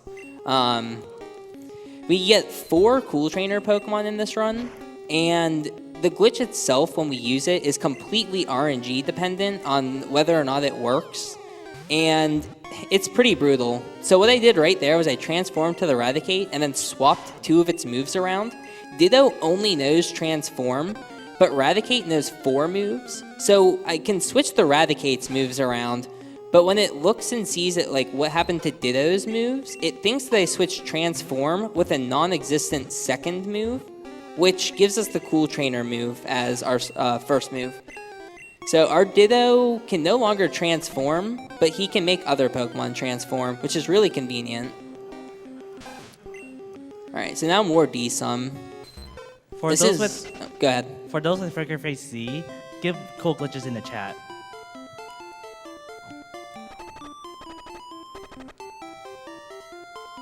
Oh, I need a Pidgey here, too, because I didn't catch one earlier. See, I remember things. Alright. So I'll look late next time as well. I'll take a risk here. Nice. So this could be Pidgeot, though, which would be really good. Alright, that's good, too. If I missed, I got Pidgey. If I hit it, I got Pidgeot, though. So win-win. Alright, so the last thing I need here is Pidgeot, though. A Tangela would be nice, but not necessary. That could be Tangela, actually. Nope, it's the Rattata again. So the Rattata is... Oh, not this one. I just completely messed up. The Rattata level 21 is right before the slots I'm aiming for. So this is probably the Rattata 21. So this is the encounter that's right before the slots I'm looking for, which means I went slightly too early.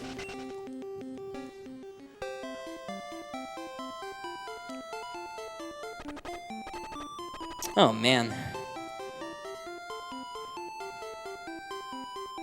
It'd be really nice if we had a way to just make Pokemon appear, but still don't have one of those. So there's my Pidgeot, though, so we're done with that.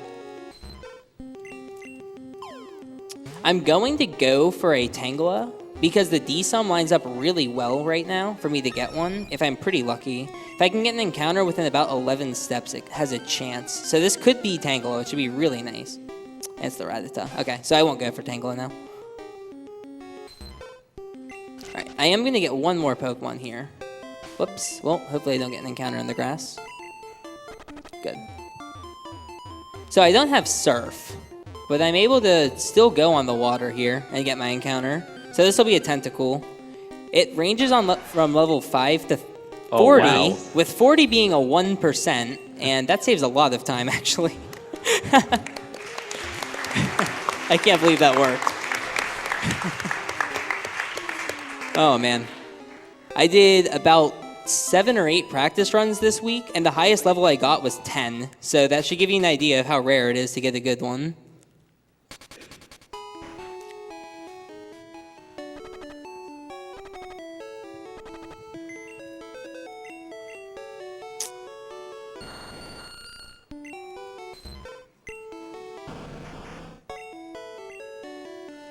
Okay. Sorry, Pidgey. And sorry, Radita. And sorry, Eradicate. I need one more box space for later.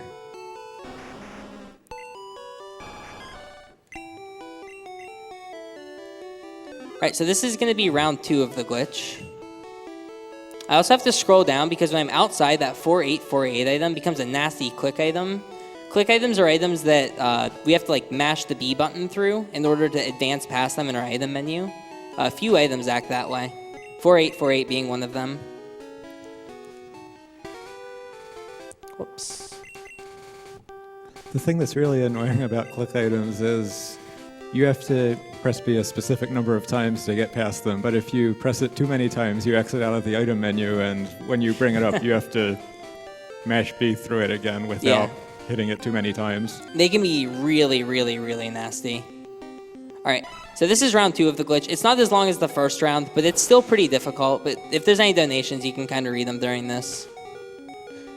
All right. $10 from Random Skills. From watching AJDQ from the very start, I was amazed at how active everyone is, both during and after the speedrun. And I've got a question for the runner. Why Bulbasaur? Also, can someone explain saving and killing animals? I've heard it from past speedruns and even throughout the week. I'll answer that really quickly. That has to do with a Super Metroid incentive, and you can find that at gamesdonequick.com in our donation tracker to see where that's sitting. Yeah, some of you guys can explain Bulbasaur. It's pretty simple. Bulbasaur achieves a special stat that we need if we do one strat, and the other strat, which is what he did in this run, revolves around the amount of PP that he has. So we need a Pokemon that has a 40 PP move, and so that's Growl. So that means that Squirtle's out because he has Tackle and Tail Whip. And then we also need to set up Tackle, which has 35, I believe. So we got to set that to 16, so it's just a PP management thing. Yeah. Charmander doesn't learn Ember until level 9, and we need 3 moves. So that's the reason we pick Bulbasaur over Charmander, even though both of them would work. Yeah, it's the most optimal starter for both strats, actually. Yeah. Even though it's the worst at combat of the 3, or at least on the rival fight. You could technically do it with a Charmander if you get specific DVs, but it's such an unlikely chance that it would not be marathon friendly, and we would still be here waiting for him to get the Charmander. A task of this game would get a 1 in 65,000 chance of getting very specific DVs on their Charmander, and then they would be able to do the glitch that way. So they would use Charmander, but it would be pretty not marathon safe. We've been throwing around the term DVs a lot. Nixarian, you can explain that one. Yeah, so DVs is, in short terms, it's just how good your stat is. It's a value that ranges from 0 to 15. So at level 100, a DV of 0 is going to be 30 points less. Hey, it's Kizaron's favorite Pokemon. The DV of 0 is going to be 30 stat points less than a DV of 15, 15 being perfect. So it's basically the growth rate of your stat. And they're essentially identical to IVs from Gen 3 and onward, except that DVs are basically half of the IV. So a DV of 0 is an IV of 0, a DV of 15 is an IV of 30. And the newer games do still have DVs. They just determine different things like nature, gender. Yeah.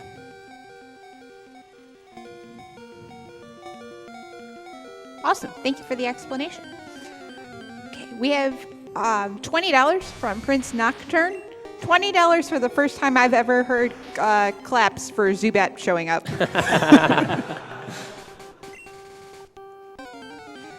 All right, so this is the second to last 4848 variant Pokemon in the run. It's pretty convenient that there's only 2 in round 2 compared to 7 in round 1.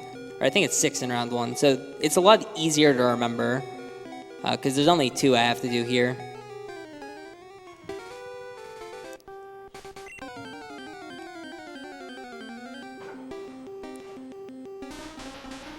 All right, we're almost done with this. We're about halfway there.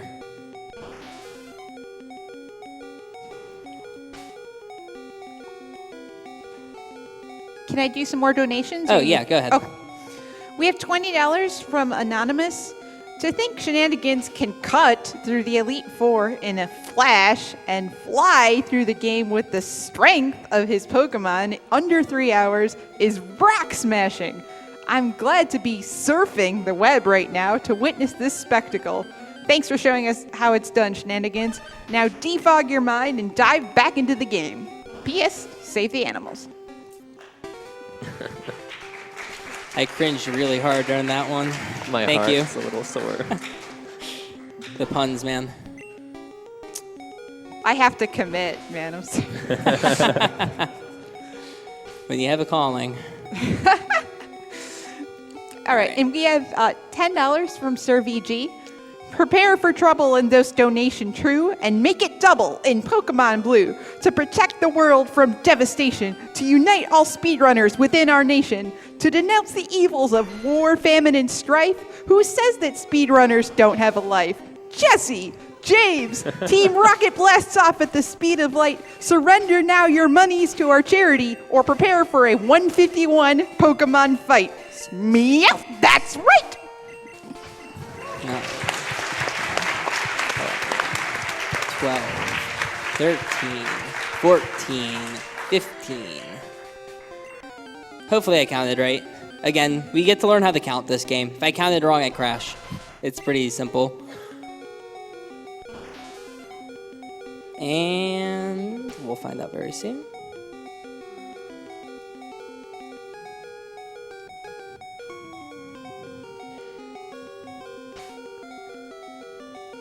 All right, when I use 8-8 is when we'll find out if I crash. So here we go. I have counted this wrong many a time. Good, okay. I still know how to count. It's pretty good. All right. Just a few left here. I already got a Chansey, actually. I go straight to Slowpoke. So 3 left. So again, this round is a lot faster than the other one. There's a lot of math involved too, because I need to be tossing to the specific values of the Pokemon.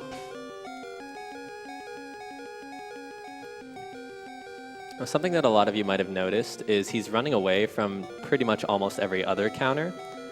Those are actually what we call dittoized encounters. They're basically just dittos. If you catch them, it's a ditto. It's pretty much useless for us. You can tell because they usually have messed up hit point values, like that Diglett with basically 1 billion hit points. And they also have status, and it's usually poison that you see. I don't know if I've seen anything else besides poison. Yeah, the Mewtwo's asleep. There's a few other ones like that. Okay, what's next?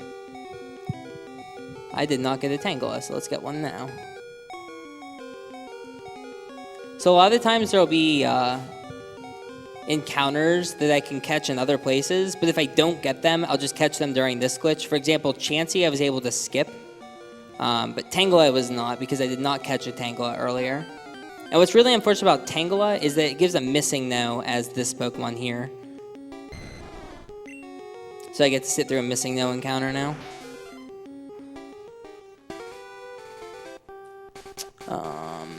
That.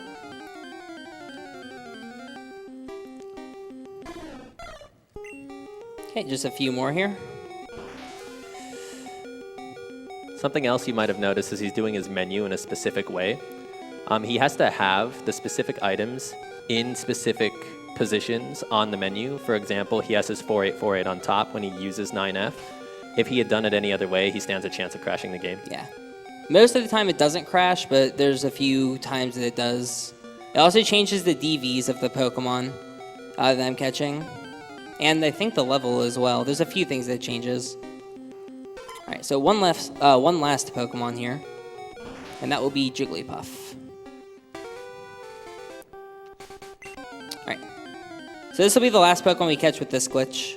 We catch usually about 25 of them this way, and again, this is much more consistent than using Cool Trainer. You will probably see why in a moment.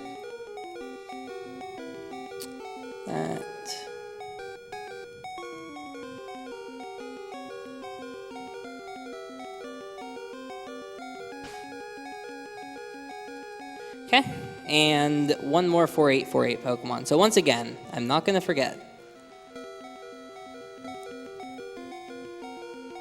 Alright, so all I have to do now is run away from this, use 48, or not use, because that would crash the game. Look at 4848, and then use the 88. So it's pretty complicated with the menus and remembering everything, but it went pretty well this time. Okay, so that's the last time I have to do this glitch. And then I just have to do a little setup on this guy, and then we'll be good. Hey, look, Xarin, it's your favorite Pokemon. Yes, this one is.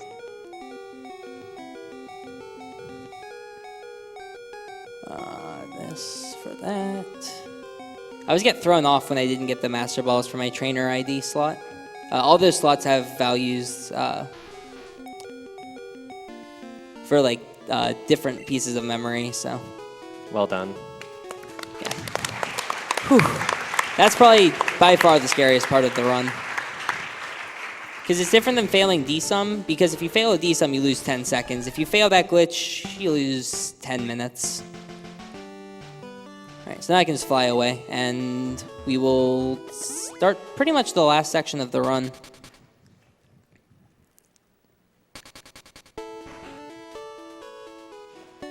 So he's mentioned Cool Trainer a few times, and it's a glitch that can and most likely will fail.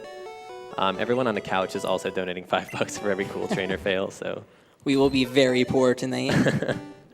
Sorry for Zubat, by the way, Peter. You're going to get hit the worst. So if anybody here loves us and doesn't want us to starve, there's a chance we might not be able to get pizza. Alright, so I'm just evolving a few more Pokemon here. If you want to believe in Cool Trainer, please give more cool glitches in Twitch chat. Yeah. Shoutouts to Franker Faces for all the work they've done, especially in the GDQ channel. It's really nice for all the runners and for the chat as well.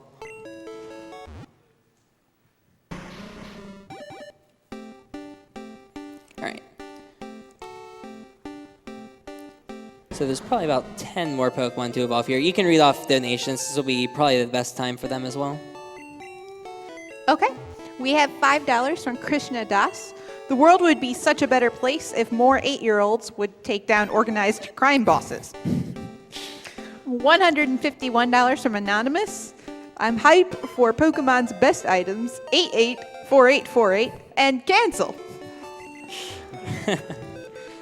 Lord P sends us $100. Hey everyone in Twitch chat. Great to be given a chance to support a great cause. Me and my friends are sitting here and watching the stream from a Skype call, loving the event you're doing, and hope John Cena reclaims his title. Do do do do. Speaking of John Cena, we have $20 from supposedly the WWE US champion John Cena, and it just says the champ is here. $50 from Joe R. So I'm attending and really enjoying the runs today, including the interesting Pokemon run. But what just entertained me the most was the announcer's reading of that previous post. So this goes to $50 for whatever she wants, because that was awesome. Thank you. I appreciate that genuinely. Like I said, you have to commit up here, or else it just doesn't work. I'm going to throw that toward the Wonder Shot incentive for Chrono Trigger. And then one more here. Hey guys, Etiquette here. Shenanagans, remember that cool trainer always works. Cool glitch hype. It always works low. Thank you, Etiquette. He's another catch-a-ball runner. Super cool guy. It's Etiquette, EDDAKET. Etiquette has this habit of getting a better time than Shen when there's a reroute. So which one always works more often, Cool Trainer or D-Sum? Oh boy, that's a tough one. Neither. The only thing that always works is crashing the game when you accidentally use 4848.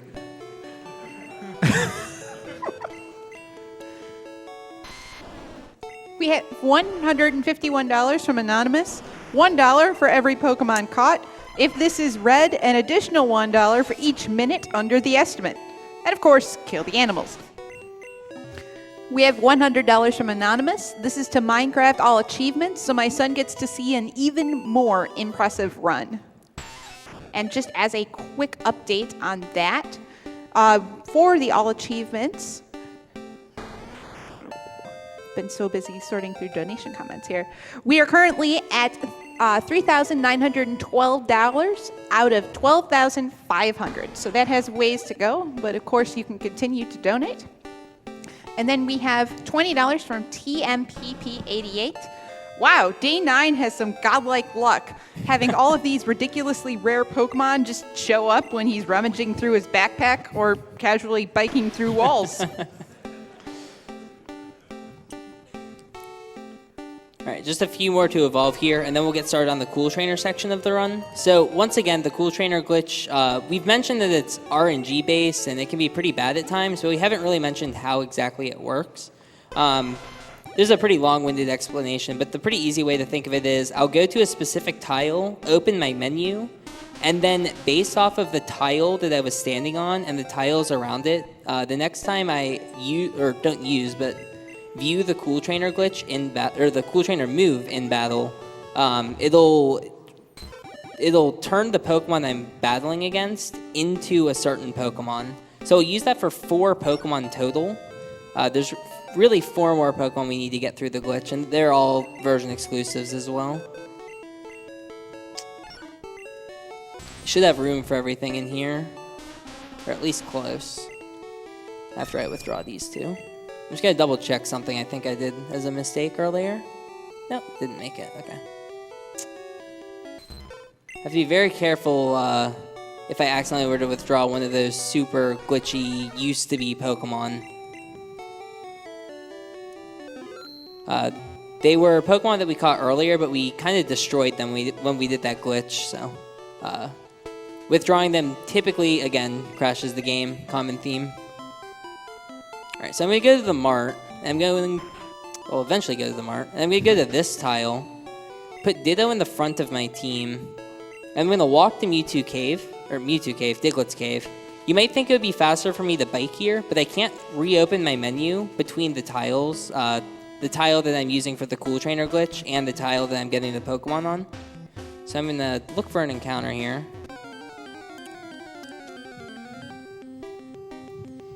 And I'm going to continuously click down on Ditto's moves and hope it eventually goes blank. And I can catch this used-to-be Diglett that's now a Missing No. Now, they told you not to catch Missing No as a kid, but I'm going to. I'm going to look at its stats, and this will allow me to get a Horsey, which is a Pokemon that's really hard to get otherwise. Also, Diglett's backwards now. And I got kind of injured, I think. Okay. So click on that. Throw a ball. So this will be Horsey. And then finally, I'm going to catch a Diglett.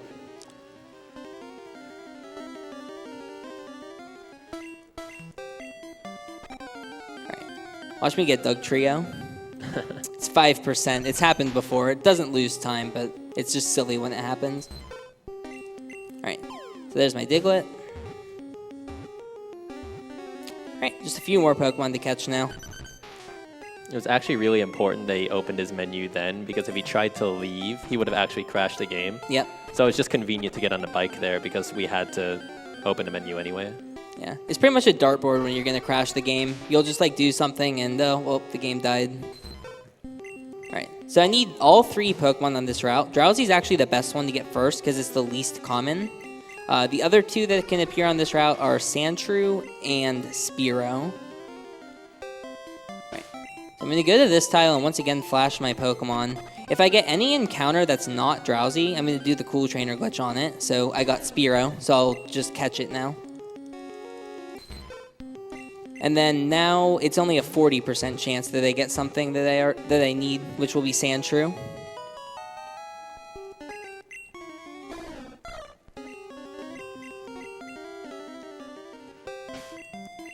Okay, so we just need Sandshrew now. Well, that's convenient. Okay. If I would have gotten two encounters before I got the Sandshrew, I would have just desummed for it after I finished the 2 Cool Trainers, but it's convenient getting it now, because now I don't need to worry about it. That's actually the last D-sum in the run, which I didn't even have to use. I catch no more wild Pokemon. I only catch glitched Pokemon from here on out. So I'm completely done with that. So anyway, once I get an encounter, I can begin the second 2 cool trainers. Alright, so here we go.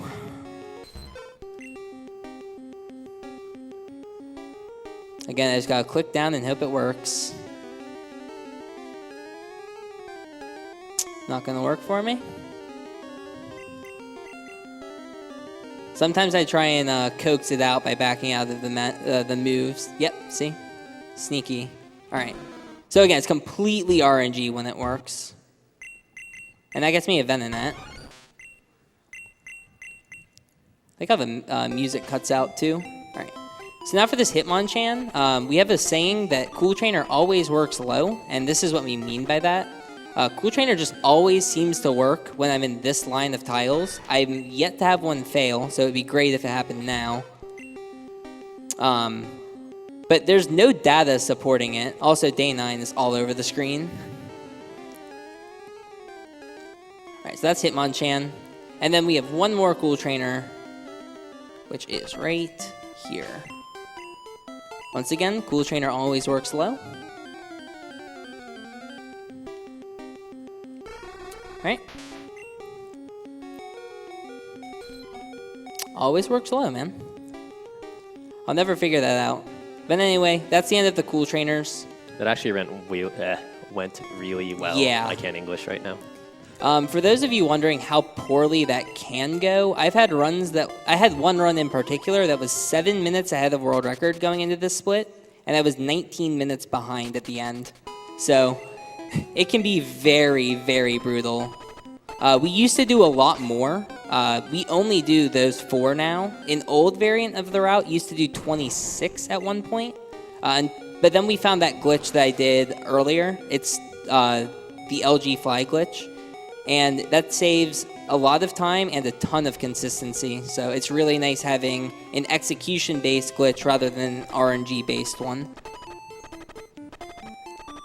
Alright, so this is going to be the last Pokemon we actually catch in the entire run. Everything else I will be evolving for. This is actually my favorite part of the run as well. It's very cool.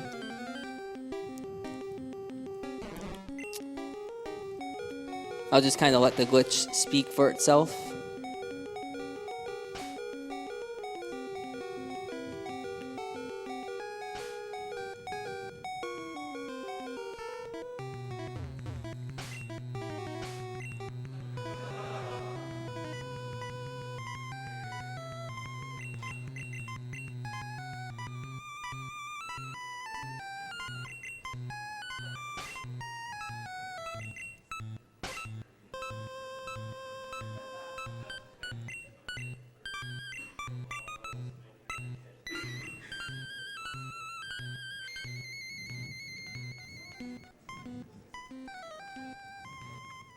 And that's how we get your teenie.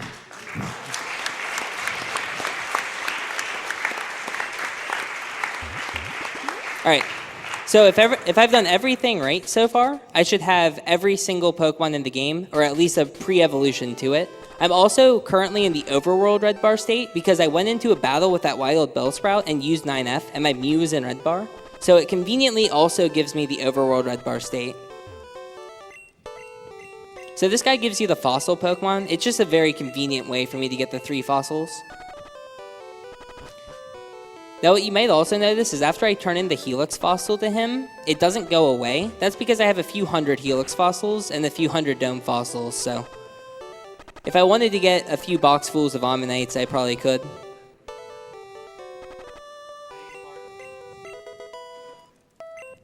Okay.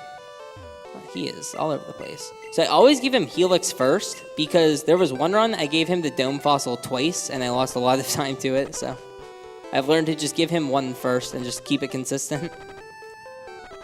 I'm also going to do the Overworld Red Bar PC menu here, but what's pretty interesting is I pretty much have everything from the Overworld Red Bars that I could possibly get, so this would be kind of confusing.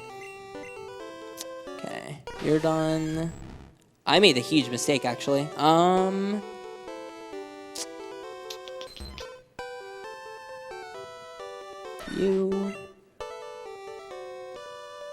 How do I want to play this? Okay, I made a mistake. It's not that big of a deal. My overworld red bars are really good, actually, so it doesn't cause too much time. It'll probably cost me about a minute, though. Not too bad. I'm supposed to evolve the Pokemon when I jack through the wall, right before I did the Dratini, but I forgot to evolve them. And if I would have deposited the M like I almost did, I wouldn't have been able to evolve it. And yes, that M can evolve. Okay. Oh, he moonwalked. Awesome.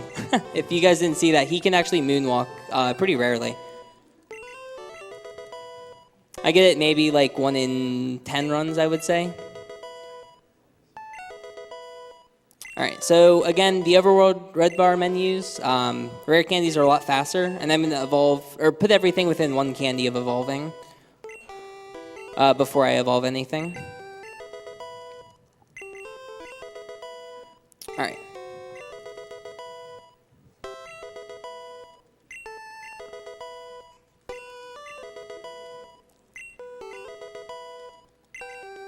Yeah, this is pretty much the end. I have everything I need, so I'm just evolving things. So if there's any donations, this is a pretty good time. Thank you. I just refreshed the page, and there's $40 from Cool Trader. It says, I feel so used. Thank you for being nice to me this run. I know how you can be sometimes. We have $250 from Korilak Kuma. You read my friend Rilak Kuma's comment, so I am donating too. This is the money I earned while interning at JAXA. Use it to reach for the stars like I did. Hello from Japan. $20 from Vey and D. Wow, I never knew that menus were the most intense part of Pokemon Blue. Yeah, it can be pretty scary, a lot of the menuing sequences. We have $50 from Intrepid Pat. I have a distinct and vivid memory of getting Pokemon Blue at 8 years old. The first day, I laid playing it on my Game Boy for 9 or 10 hours. I don't remember how far I got, but I know it changed me as a person. I think I grew up a little bit that day. Maybe even grew my first beard hair. Anyway, here's $50, and thanks for giving me plenty of entertainment this past week. $40 from Valkuma. This is the Metroid run, right? I see you saving a lot of animals, so I'm going to donate this to saving the animals. Don't worry, we'll be doing something pretty cool in a little bit.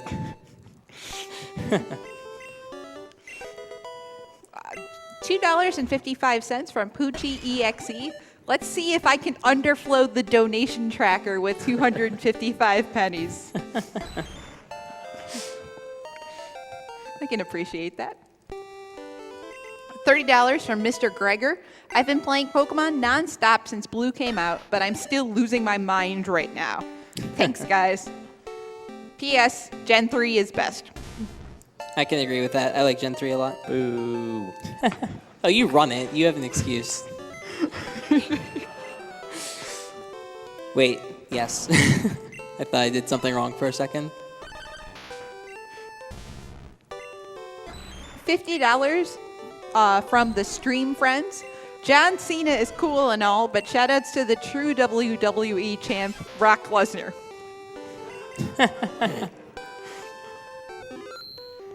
$20 from Pop Loki. This is my bacon money. Be nice to it. I will go baconless this week.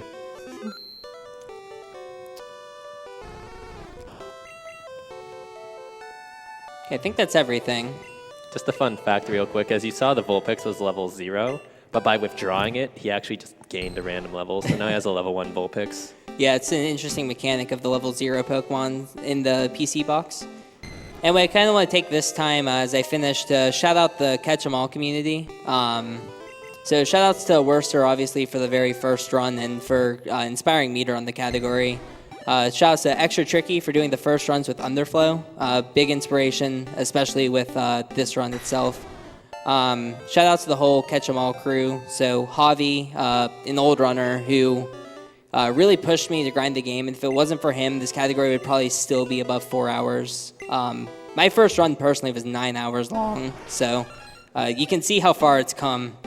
Shout outs to Etiquette, who donated earlier. Really cool guy, finds a lot of strategies. Shout outs to Horo Ichigo. He's another runner. The Bomb Stew. All the Glitch Hunters. Lucky Typhlosion. Sankey. Stump as well. Just all the Catch 'em All crew. Peter. So thank you so much, guys, for all the work that we've been able to put into this game and really, really breaking it to what we have today.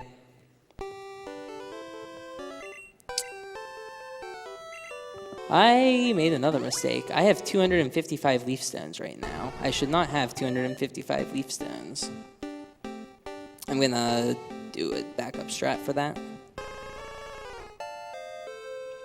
All right, so coming up is the moment of truth, and what I mean by that is after I finish evolving these Pokemon, I'm going to look at my Pokedex, and if it does not say 151, that means the whole couch has to donate, including myself. So hopefully it does. Or hopefully not, I guess. You hear that? He doesn't want to donate to charity, guys. I know. No, you know what? I purposely forgot a few. Okay. Most likely it's just something I forgot to evolve. That happens all the time. Hopefully it's not something like, I don't know, Tauros. That would be really hard to get otherwise. All right, here we go. Uh-oh. Uh-oh. Aha! I found it. See, yeah, I know what I did. Okay, I deposited it because... Oh, wait, I'm supposed to withdraw it first. I deposited it because it was faster for me to evolve the fossil, so... Just forgot about it because it was lower down.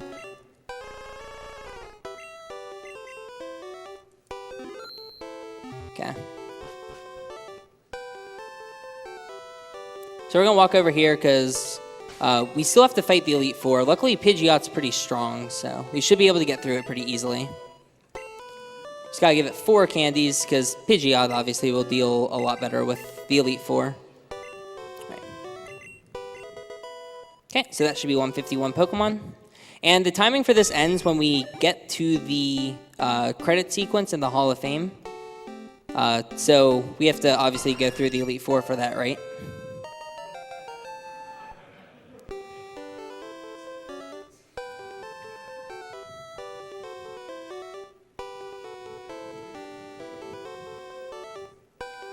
I made a small mistake, so I have to do a backup that I've never done before.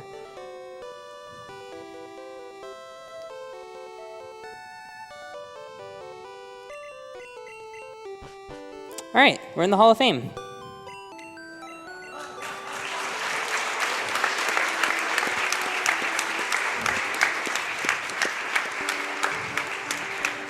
Time's coming up in just a sec. Yeah, I actually get to control it with this nice foot pedal. All right.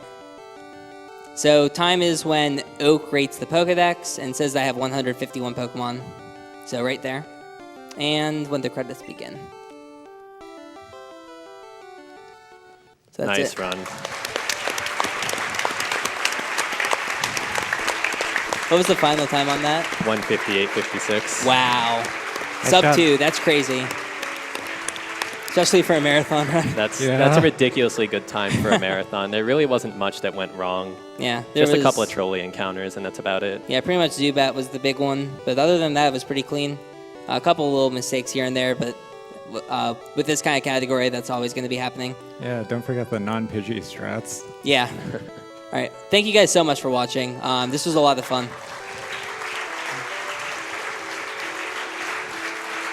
And I'm also going to give a quick shout out again to PokemonSpeedruns.com. So if you guys want to learn how to do this run or Pokemon speedruns in general, that's a really good place to go. And there's also going to be a Pokemon Speedrun Marathon coming up pretty soon you can check out on there. So if you want to see other runs like this, there will be a lot of great runners there. So be sure to check that out too. Thank you guys.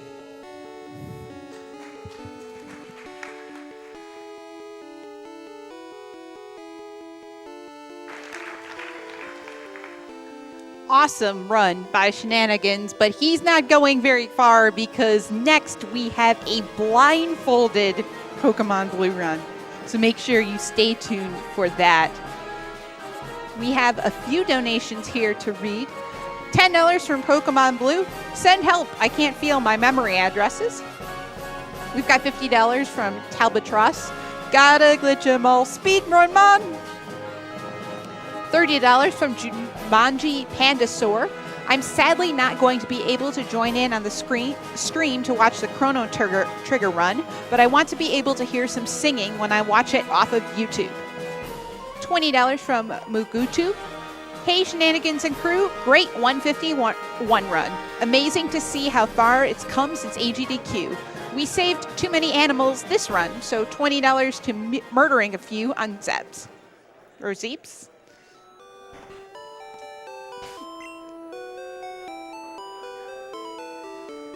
$30 from Green Trainer. Second donation of the marathon. Thanks for making me think of my computer had a virus. That was some amazing glitch work with one of my childhood staples. Wonderful run. I could not agree more.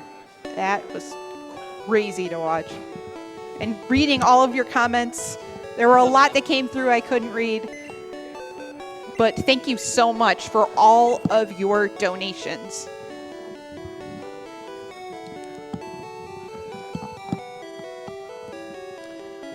Good.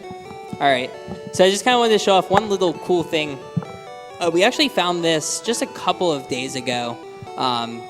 And I was a little bit afraid that we would go this whole marathon without killing any animals. So I'm going to show something off. So you see I have all these boxes full of Pokemon. And there's one Pokemon in particular that I can't let go away.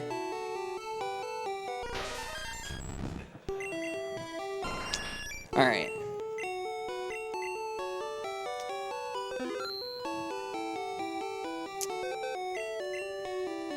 All right, a little bit of scrolling here, but it'll be pretty cool.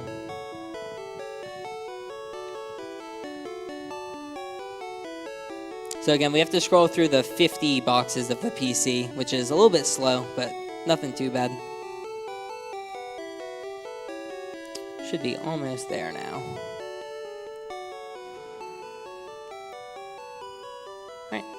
And by tossing this,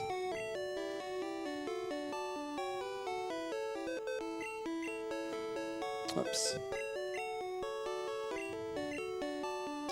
all my Pokemon are gone, so there are no Pokemon here anymore. So yeah, if you guys wanted to see that, there you go. And we just reached $750,000.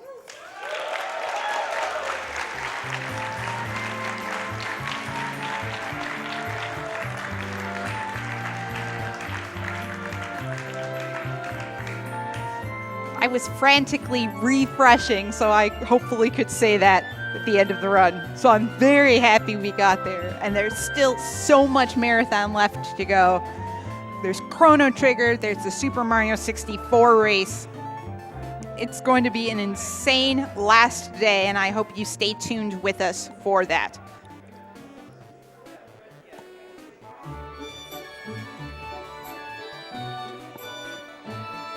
An intriguing fact, with Save or Kill the Animals in Super Metroid, saving the animals is currently at $60,893, and killing the animals is at $60,519.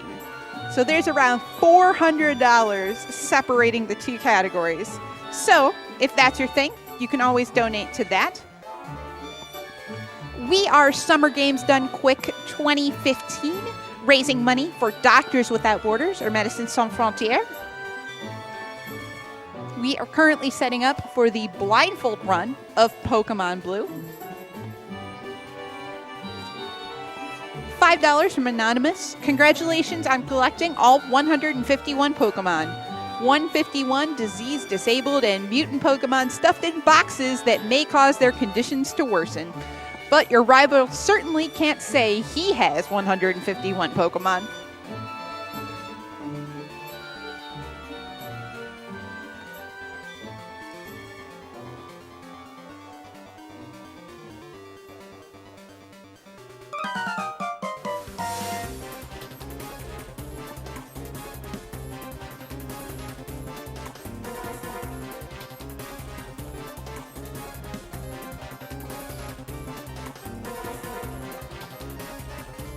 to give a quick update on some of the donation incentives we haven't quite met yet.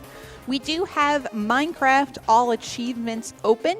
That's at $4,469 out of $12,500.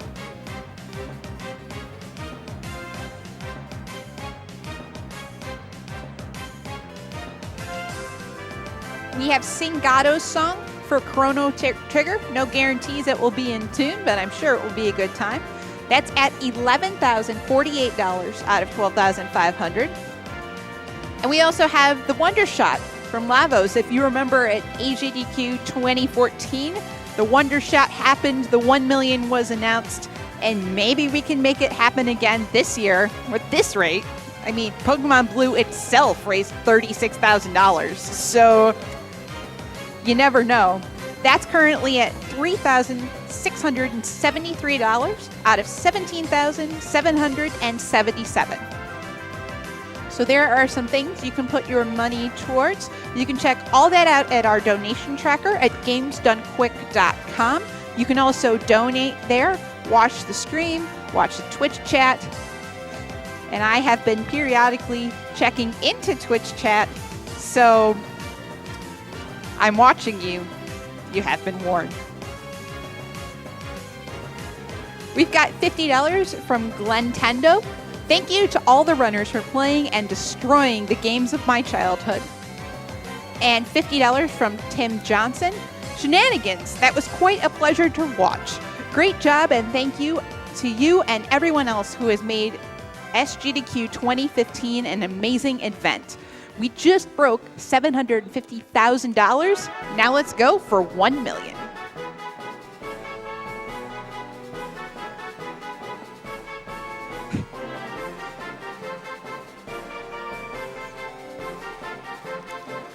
We have 100